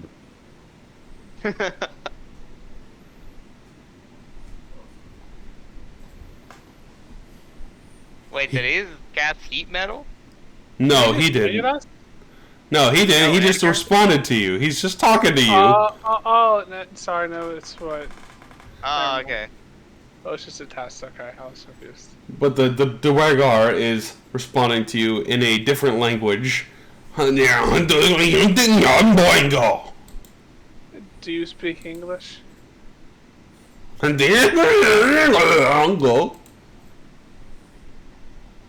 Oh boy. Do you have anyone here that speaks English? No one understands this language. Can we write down on a piece of paper to him?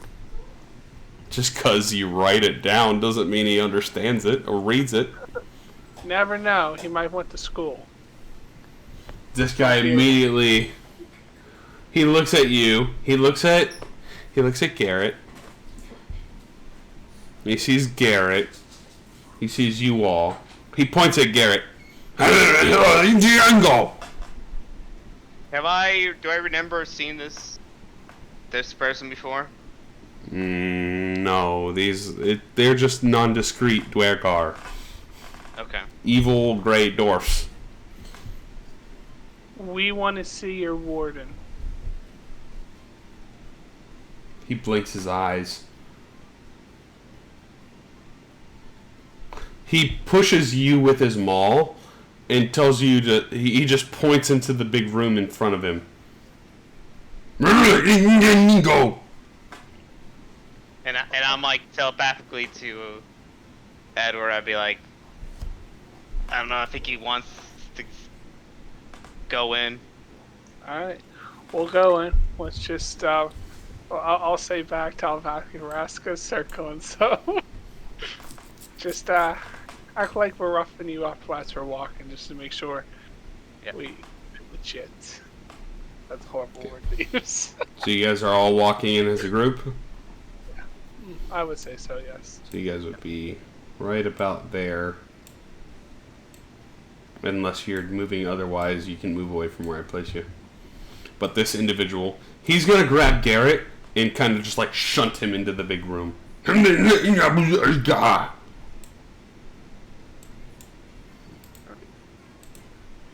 and I basically, play my part and not resist. Okay. Inside of this room, it seems to be a sort of feeding area and rest area all kind of conjoined into one.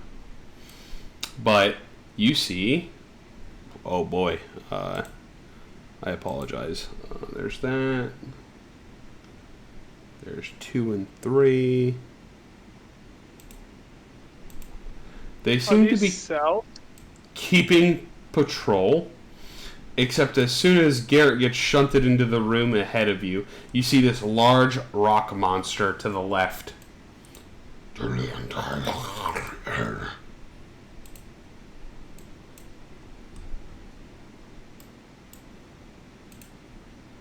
And then you see a ton of prisoners that are currently in here, of all different races, between humans and halflings and gnomes and half-orcs and dwarves and elves.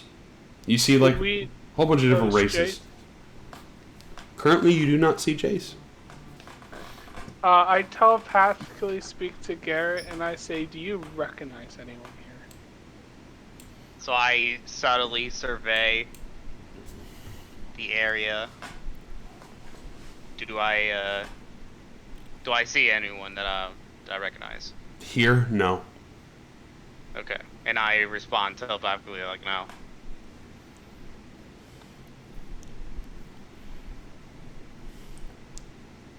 No dice here. Alright. So we keep walking. I ask the guy, where's the warden? He stays with us till we find him. You're asking the guy on the left, the correctional officer, Sure, or the individual behind you? Whoever can speak to me. The big rock monster guy will turn to you and go,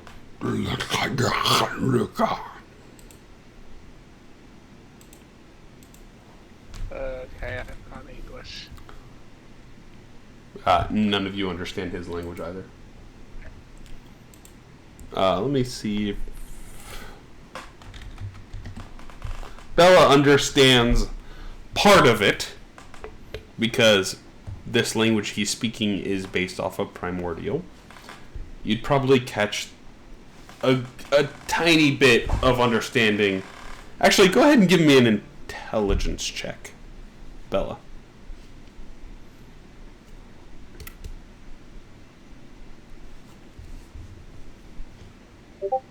You said religions? Religious Intelligence. stuff?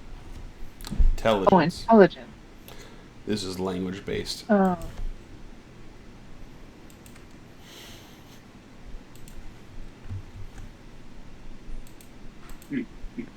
Okay, pretty good. You catch the gist that he's saying.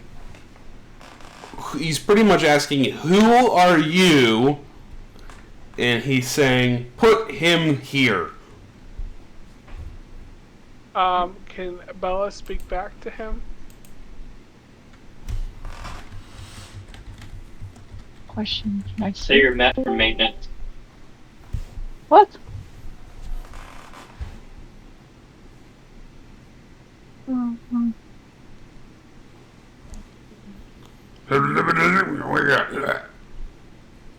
Do something. So, okay, wait. So what was it I understood? What did he say? Who are you? And put him here. Yeah. But he seemed to say a lot more, but that was like the gist of what you got. This is the guy that's talking to you. I want you, Bella, to tell him he's coming with us. We want to speak to the warden directly. Can I speak the like at least a part of the dialect language? You can speak primordial and see what he gets out of it. Okay, so I'm gonna say that in primordial.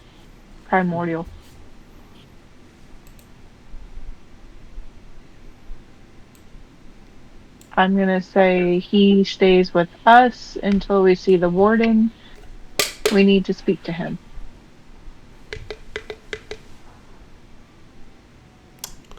Actually, set their person.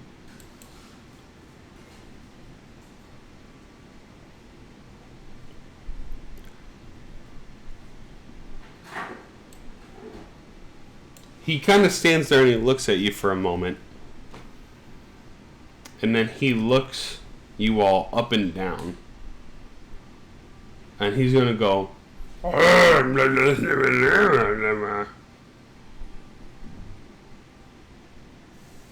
And what did I understand of that? The main word that you get is explosion. As he is going to begin to start to like scream as loud as he can. Alright. Garrett, tell Vraska, blow this place. We're going to roll for initiative. telepathically- Can I respond say to- he doesn't understand that and I do? Can I get like a, since I was talking to him, can I get a shot off? No, we're going to roll initiative. He knows who you are. And so I'm be like telepathically respond to tell Braska to attack. So you're going to tell Vraska to start shooting up the place. Yeah. She's going to respond back to you. I'm dealing with the warden right now. As you hear explosions on the outside, and then a couple seconds later you hear them reverberating through the asteroid at this moment. Yeah, so I assume so how exactly would it work? Would the captain, myself, and Edgar can hear Braska saying that? Yeah, all of you have a link together. Yeah. Okay.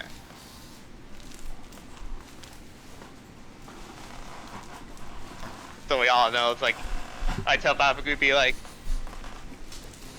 the warden's with her attacking. There's a chance to find Jace is here.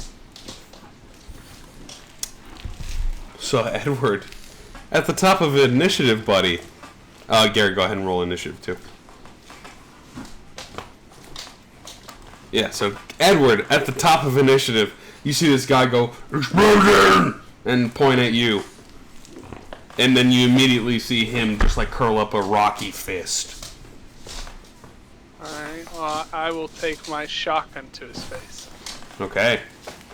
So, which one is that guy that you're referring to? That would be the 'Cause I big don't see rock him on the monster. map. Where's he at on the map? Directly in front of you? Is he not? I don't see him. It says he's visible. I only see the Draugr one. Oh, now they're coming visible. What? I didn't do Now I nothing. I see him now. That's I weird. don't know. Yeah, there's 2 other dwarf-looking dudes in this room, and that rock monster with this dwarf. And I think as soon as you hear the scream, you'll see the door on the far end of the hallway open up. Oh, Fantasy Grounds had an error. Hold on, it's doing some things. Yeah. I won't do attack. You tell me when to do attack. Fantasy Grounds is not responding, and it crashed. Oh shit. We I'll see y'all in a few minutes. will be right back. Now's the time for y'all to go pee because this is where things are going to start hitting the fan.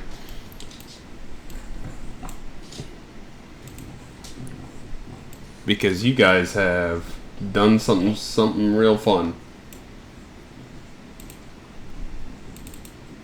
Server is coming up now, so go ahead and take your time getting in there. I'm going to go ahead and pour another drink because this is about to be juicy.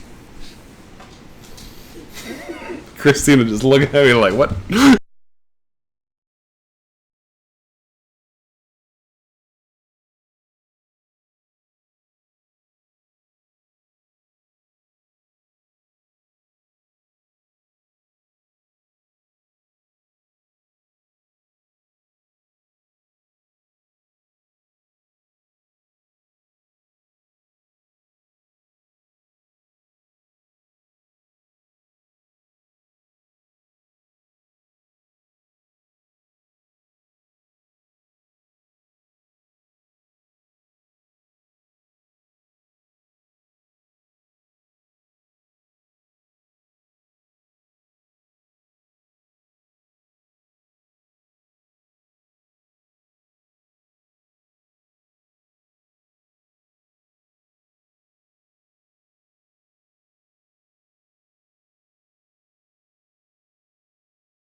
Also, I apologize for the amount of NPC death that is going to occur in this session now.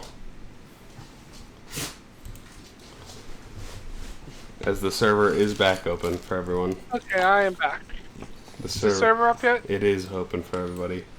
I'm back too. And I will apologize, there's about to be a lot of NPC death.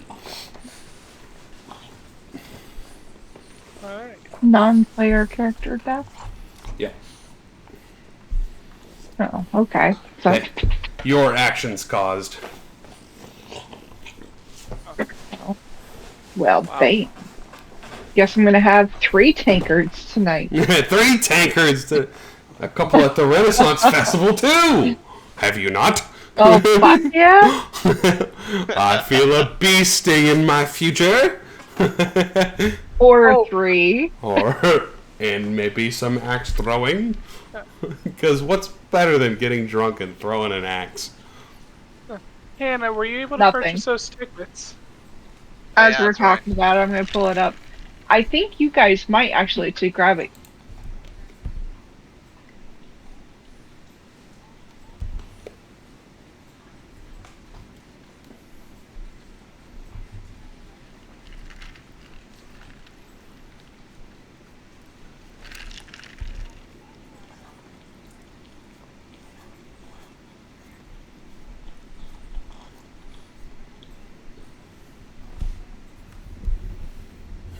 It sounds like my week this week.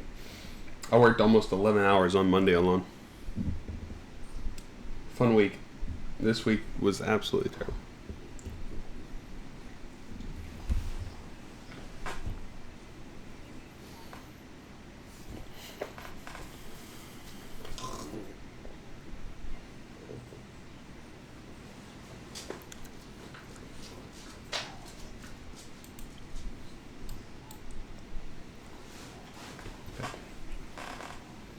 There you go.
I think we're just waiting on Brett now. Oh, he's back in. Yeah. Yeah. I'm waiting on.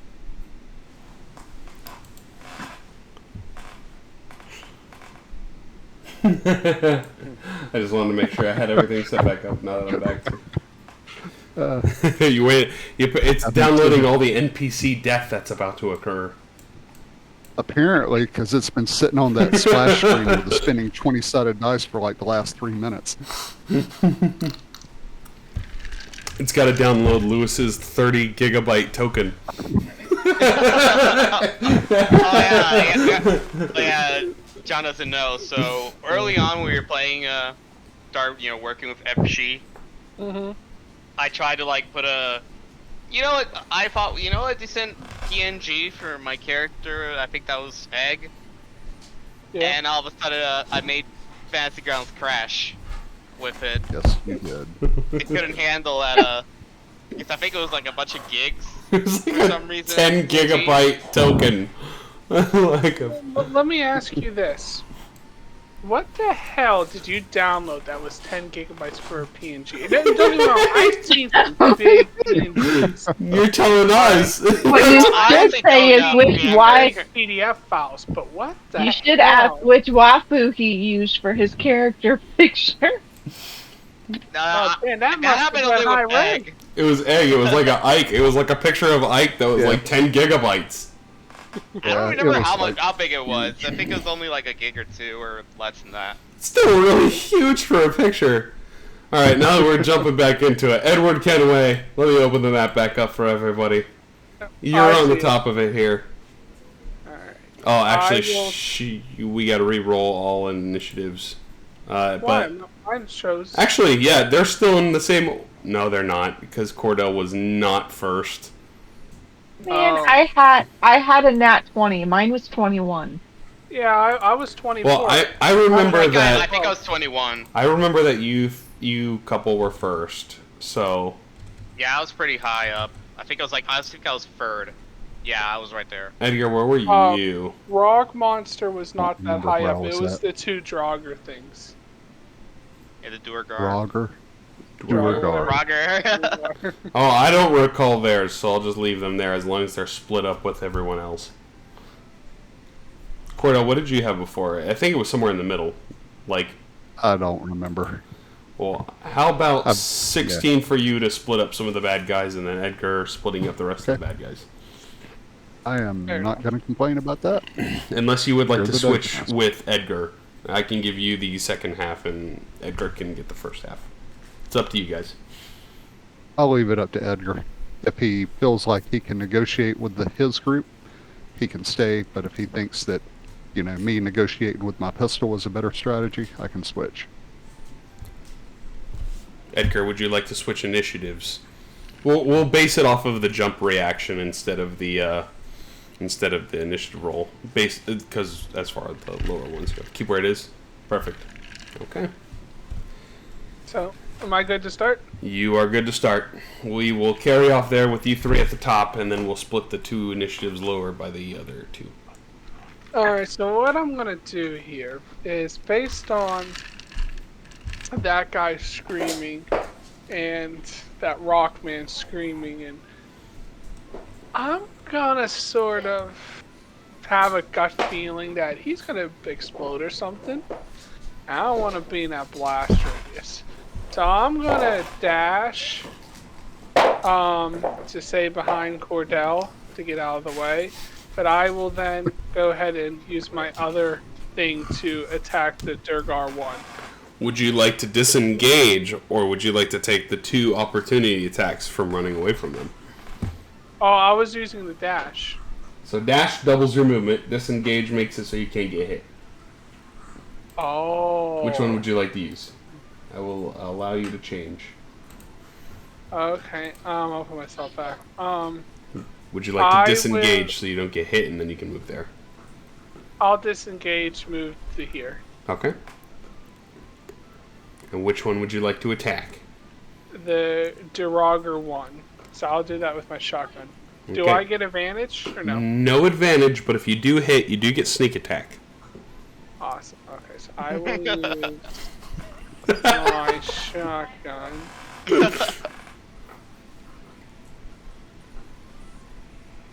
Natural 20. Oh, let's go! Natural 20 on the first shot. This guy is beyond dead. You get sneak attack damage, and it's doubled. Alright, so let me... Now you die. Hold on. I gotta figure out where's Oh, sneak attack again. Oh, there it is. Yeah, you do get sneak attack because you have allies nearby. Oh my god, he's about to take so much damage. He's about to take 4d8 plus 4 plus 6d6. Oh, ignore that. I didn't select him. I was trying to move my thing. I can't even see what you just did, so go ahead. Roll the dice on him and murder this man. This man is just like, he can't you just shot a man for not knowing what language he spoke. There we go. I like to think better yet, you probably used Cordell as the mounting point for the shotgun. Pulled the trigger, and now Cordell's ear is just ringing as there's a dead Duergar that just got exploded in front of him. So much for that tattoo I wasted my money on. Fucking masquerade tattoo. Oh, that was 44 damage. Damn. Okay, well, that's my third. Alrighty. Bella. Okay. Five.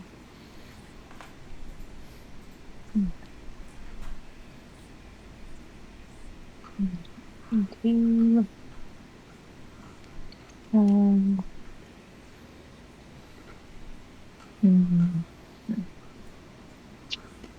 Uh,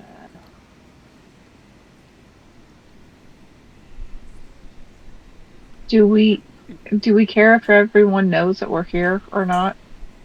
Mister, I Wait just about that. shot a cannon off in the hallway. Oh, okay. Alright, so I'm gonna do Breath of the Dragon? You can certainly do that.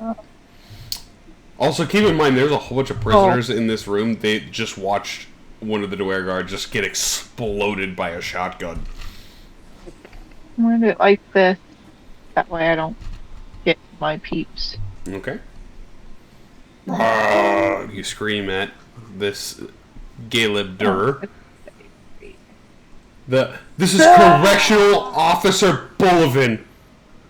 And he succeeded in his deck save.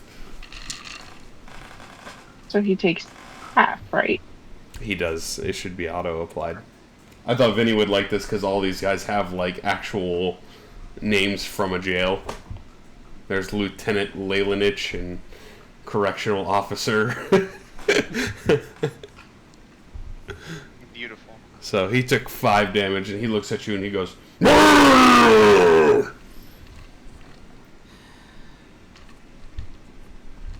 Hope that hurt. And then, do I get 2 attacks or no? you do get to punch after your breath attack, I believe. Okay, so unarmed strike, right? Yep.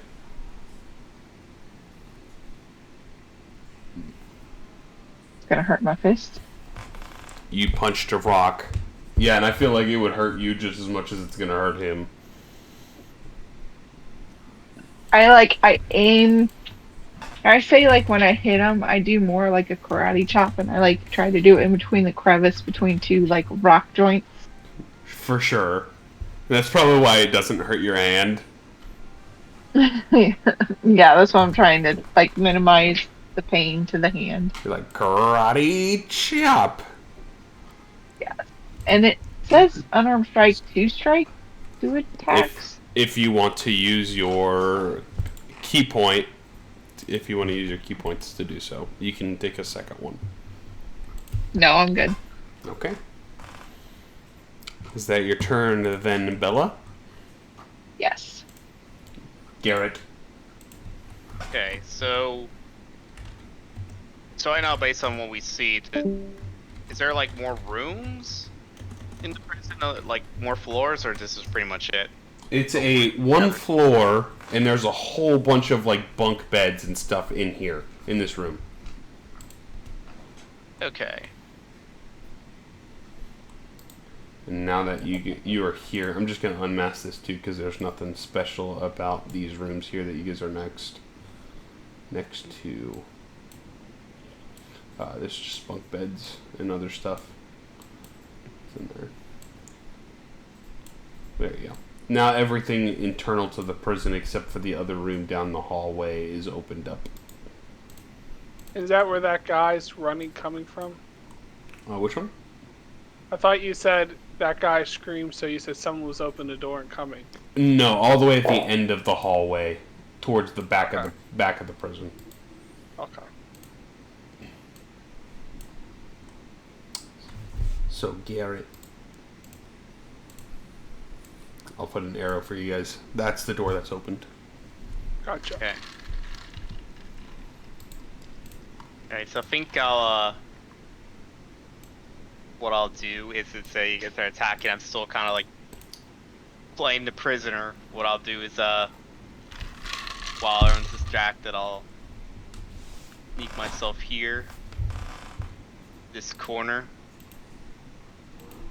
and I'm gonna try to, I think I'll use my, bonus action here to hide. Okay. I'm still, disguised, Garrett, but I'm just hiding.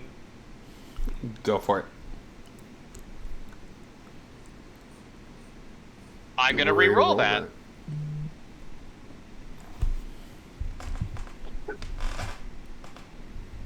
That's much better. Okay.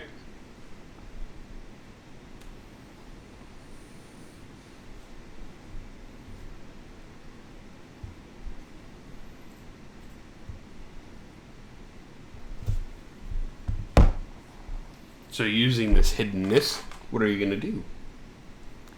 Alright.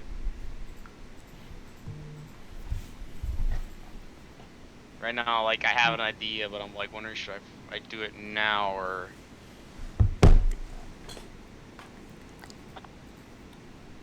Oh, wait until he summons the massacre worm.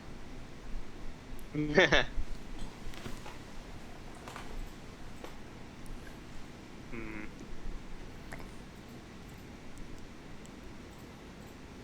I think I'll wait on that and just end my turn. No action. Would you like to hold anything? Oh yeah, you're right. I could do that. Everyone Right always now, forgets I'm about the holding. Okay, so right now I'm just gonna trying to like keep up the act that I'm not as prepared to attack as long as possible. However, if I do see like someone like go past to attack, try to attack Cordell or Edgar, I'm gonna basically try to attack. Gotcha. Where I can get probably a nice like advantage hit if possible. Okay. And end my turn. Alrighty. Correctional Officer Bullivin.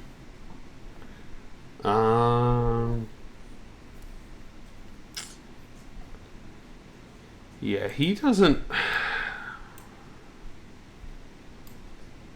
Yeah, that's not far enough. He's gonna make a slam attack at Bella. The slam. Slam, and welcome to the jam.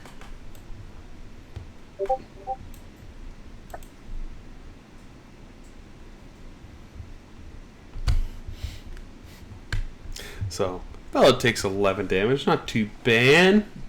That's going to be its turn. It's not going to move. This gentleman. Oh, boy, oh boy, oh boy.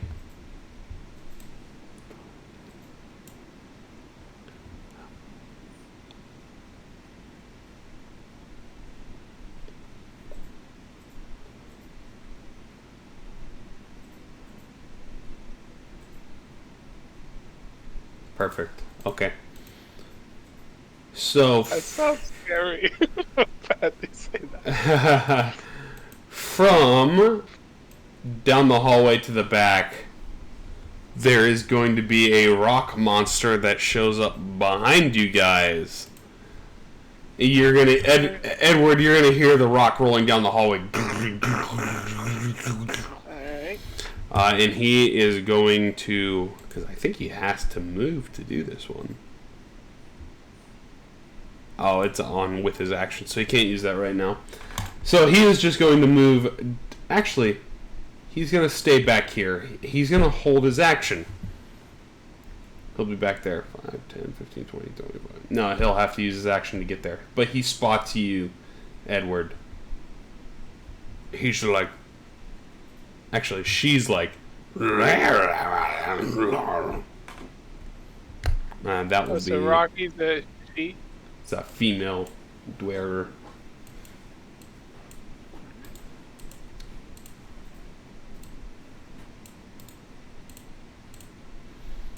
Five, 10, 15, 20, 25, 30. Stone Guard. This guy's gonna come inside.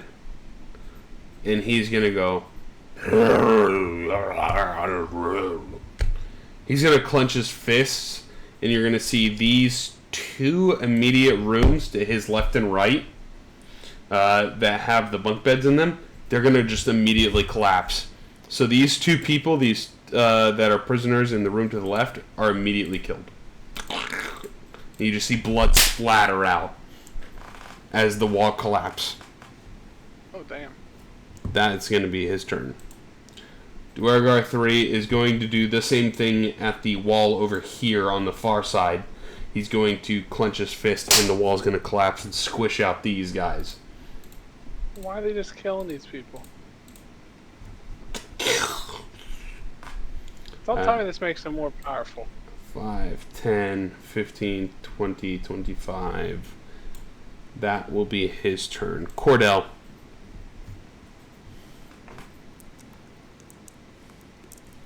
Hmm. So you're watching these guys as they walk in. They're just killing all of the prisoners. So, am I aware of this rock monster that's behind us? Oh, for sure. He is not trying to hide his presence at all.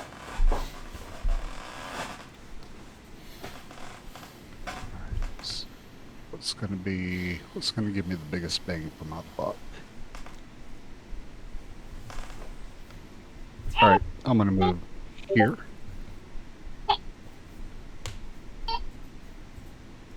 And I'm going to take 2 shots at Correctional Officer Bulletin. Alrighty. Natural 20! Alrighty. Nice.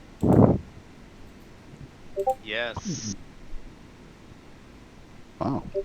Even though my pistol was magical? Huh.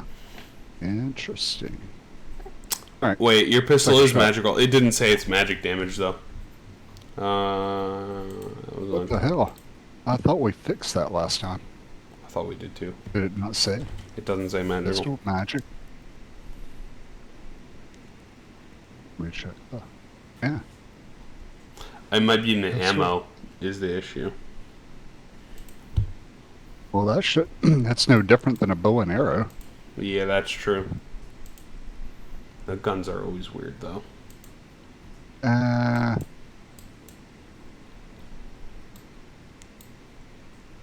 Would it be that he's resistant to piercing damage? I mean, he's a rock. I can't imagine he would be a slashing and bludgeoning.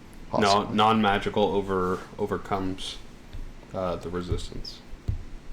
That's why I'm kind of. I fixed it on this side at least, so I'll just fix Okay. it. Okay. And all right, that was 20. Second attack 13. Was that a hit? For on the Caleb, no. It hits him and kind of like bounces off onto the floor, like dink. Okay.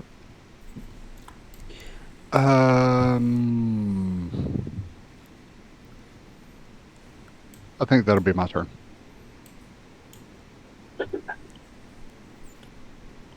Alrighty. Yeah, that's weird. It's like when it's targeting them, it's not taking into effect the thing. Oh, let's see. This guy is going to walk on inside 5, 10, 15, 20, 25, because that's all he can move. He's going to collapse it down to the 2nd level, killing this human guy. Another. And this dwarf guy's over here. You see more blood just splatter onto the ground out of the bunk beds. That's going to be their turn. On the outside part of the jail, you are going to hear what sounds to be large machinery digging, like into some stone, and that will continue as it is. And you will hear, in addition to that, a loud screaming kind of signaling alarm, like coming from one of the towers on the outside. Jace is gonna do nothing. Edgar. How's Jace gonna do nothing? I don't even see him. Because he's not on the map right now. Oh.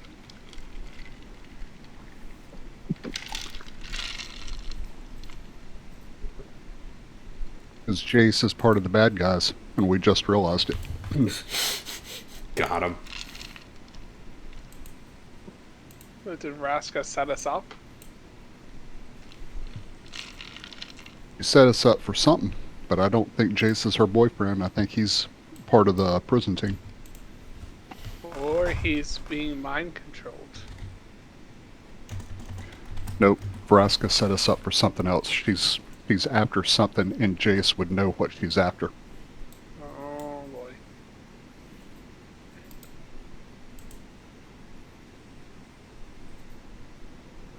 I'm gonna cast Toll the Dead on Correction Officer Melvin.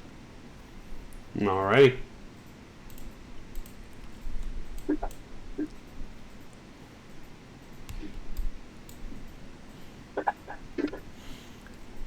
Oh, that was a good hit, but I'll just stay here so Bella can do her thing. alrighty.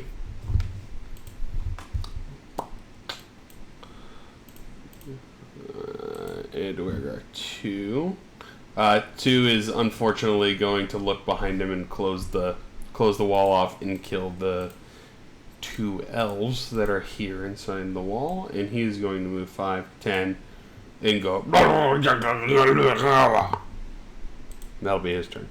Edward. I figured out what it is, by the way, Cordell. I turn around to Lady Rocky, and I will... Can I physically see her from where I'm standing? Lady Rocky, the Leylinich? Yeah. Yes. Yes. Alright, I'm going to use my shotgun on her. Okay. Do I have advantage or no? No.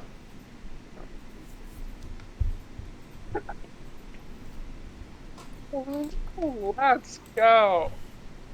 That Alright. hits. Do I get sneak attack? No, you do not, because you are not up close as a swashbuckler. Alright, that's fine.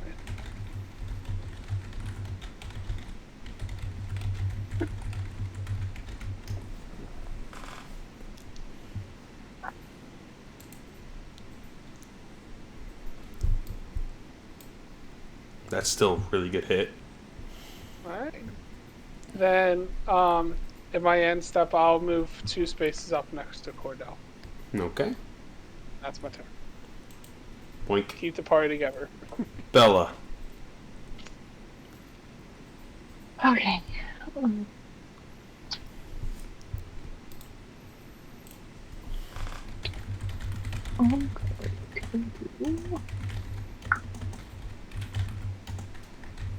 If I move away, will that cause him to strike me? Yep. Damn it. Okay. What would work?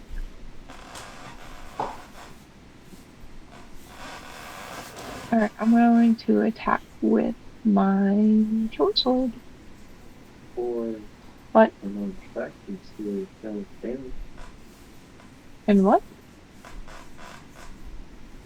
An arm strike? You can change your damage type. Oh, that's right, I can.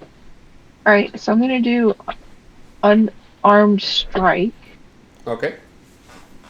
but I'm gonna do acid damage. Okay. But on advantage. Yeah, it's a good thing he's immune to acid. That's crazy. He's immune to acid? No, I'm just messing with you. Oh my god. Don't. You hit. My god! Changing it to acid damage. Go ahead and roll the damage and I'll fix it on this end. It says he took 9. He took 9. Perfect.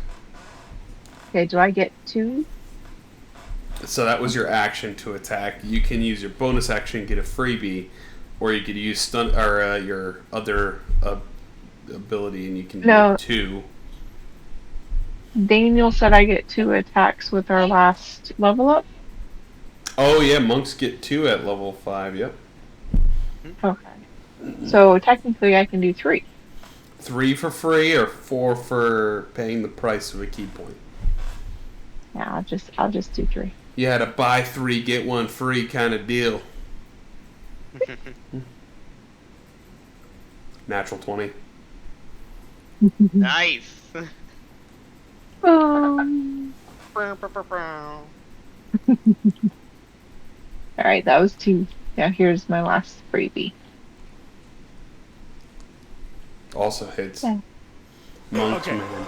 Now you die. Monks. Punch, punch, punch, punch, punch. Alright, that's my This turn. is looking really hurt. Garrett, no one My triggered hands your are, too. action.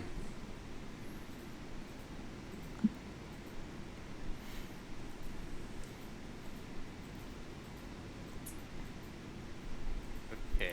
They just started killing prisoners. Alright, so right now I assume I'm hidden from most guards right now. It depends on which one. Right now I figure based on my vantage point, I assume my Doer Guard 2 probably doesn't know where I'm at. Maybe. And I assume the stone guards over there that just kind of came in definitely don't know where I'm at. Maybe. You know. Okay, so I think I'll be like, first of all, I'll telepathically ask Vraska like what's the situation over there. It's intense, but we're holding out. Get in Yeah. and get out as fast as you can. It's like, alright.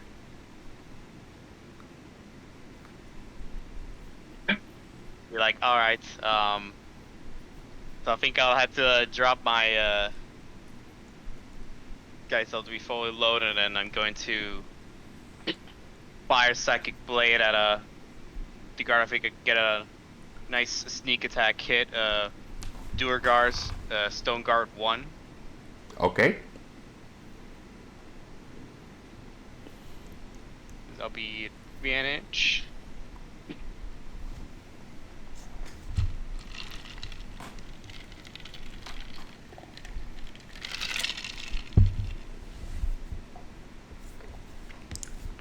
That hits, and you get sneak attack. Nice. Oh no!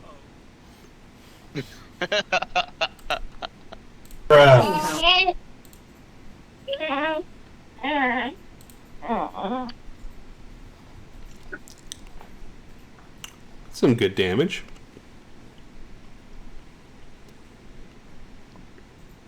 Dealing some emotional damage, and now I'm gonna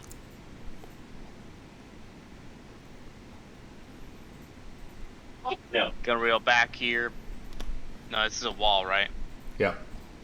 Okay, so I'm going to basically hide back after I peek very slightly to attack. I'm gonna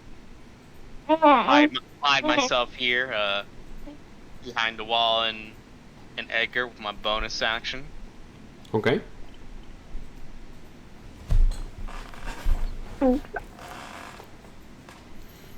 No, wait, I'm gonna use my that was the worst roll. Cynac bolts. Yeah. Yes. Bolster knack. Little psionic die, let's do that shit better. Alright, Okay. so that'll be a 17 now. Okay. Do I feel like that's hidden enough for at least one or more of these bows? For a variance of success, yes. Okay, so that would use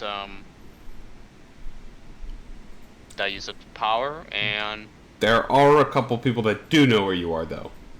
okay. So is that your turn there, Garrett?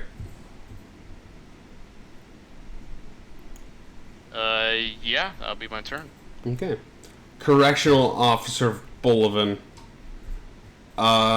knowing his instruction, he is going to slam his fist through the wall and try to attack Garrett.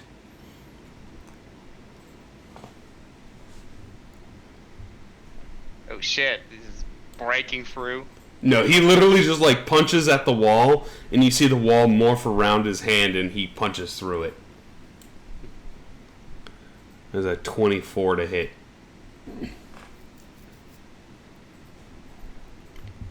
Yeah, I don't think I can I can smell you. do much to block the hit.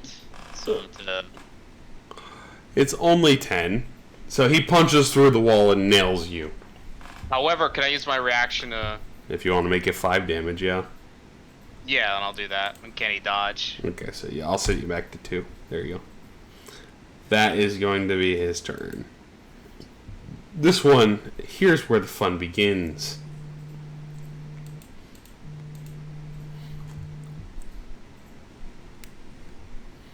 Okay. Yeah, it's going to roll directly at Edward Kenway. Mm-hmm. He's going to make a slam attack.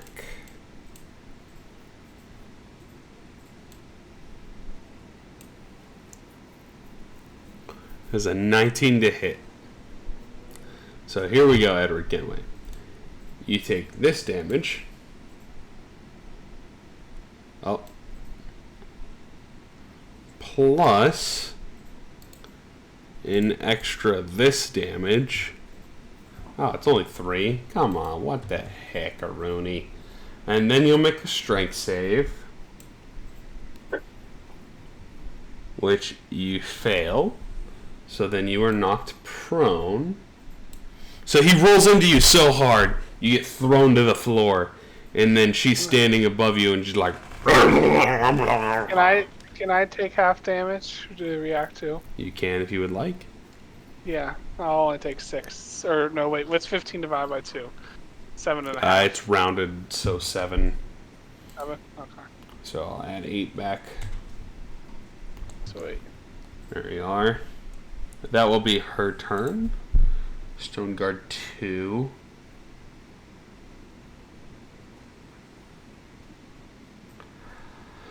Stone Guard 2. Stone Guard 2, Electric Boogaloo. Yeah, it's kind of a weird situation to be in. He's gonna disappear.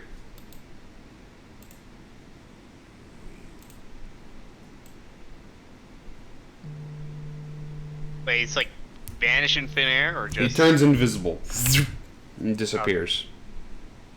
Great.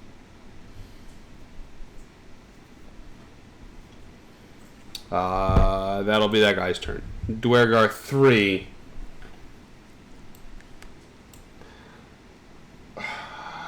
This is kind of the weird part.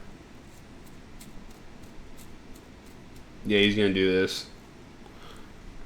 He snaps his fingers in the roof of the ceiling, collapses in and smashes the 2 at the table, killing them. Fuck. And then he raises his hand back up and the roof raises back up.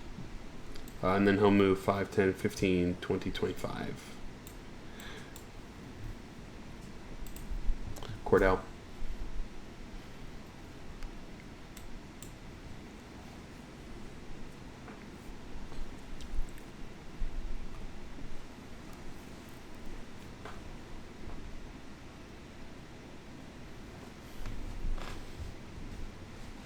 If you're speaking, Brett, we don't hear you. Sorry about that. And I'm trying to get my targeting correct. Alright. I'm going to switch my attack to Lieutenant Leylanik. First shot. That definitely hits. Ooh. Second shot.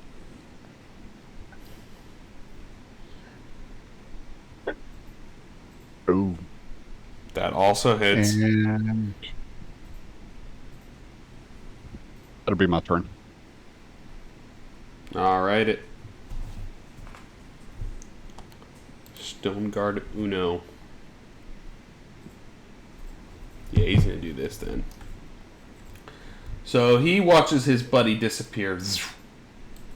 He is going to cast a spell called Enlarge. That's why they're taking out all those prisoners. They make themselves bigger. So he casts Enlarge, and then he's going to move 5, 10. He's going to step on the one guy and smash the other guy in with his knife. Yep.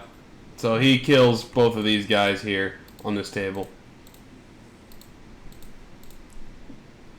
Right. That was 5, 10. And then he'll move down 15, 20, 25. That'll be his turn.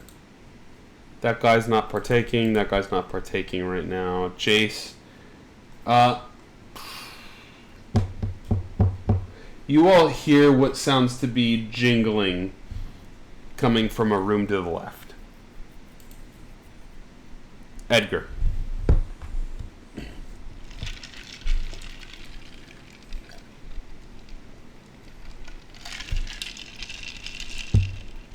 Well, I'll make myself the target. Cast Crusader's Mantle. Okay. Targeting just the party.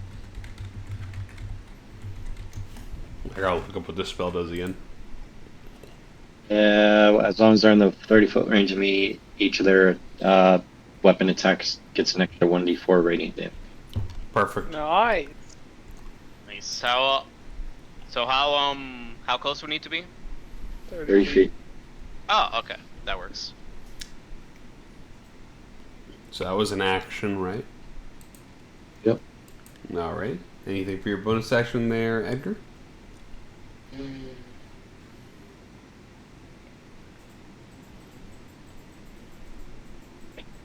Nope. Have to do it. Now do it. Alright. Dwargar 2 is going to clench his fist, and the room to the top left collapses. And he is going to hop up on the table as you watch this other human that's sitting down, currently enjoying some food, is panicking in fear as he is the last one standing inside this room. That'll be that Dwargar's turn. Edward. Alright, I am going to target our good Caleb Dura, the Lieutenant Locken. Yeah, Leylanich. So we will...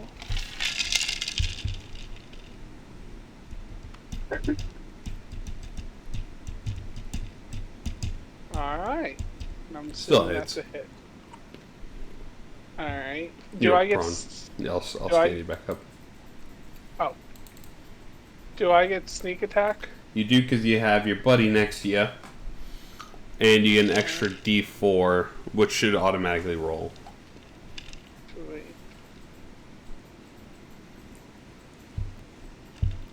Nice. Woo! Nice hit. 16 damage. That you blew a That's big what pushed chunk me out of down, Roger. him.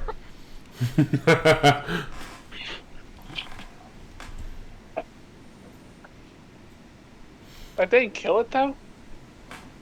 These guys are Can I- beefy. Can I do one more attack? Unfortunately, no, not as a rogue. Your attack isn't all or nothing, but it deals more damage. Gotcha.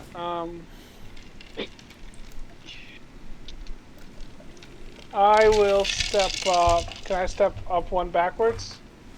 If you would like to disengage, otherwise he's going to swing at you. No, then I'll just stay where I'm at then. Okay. Is that your turn there, Edward Kenway? That is my turn.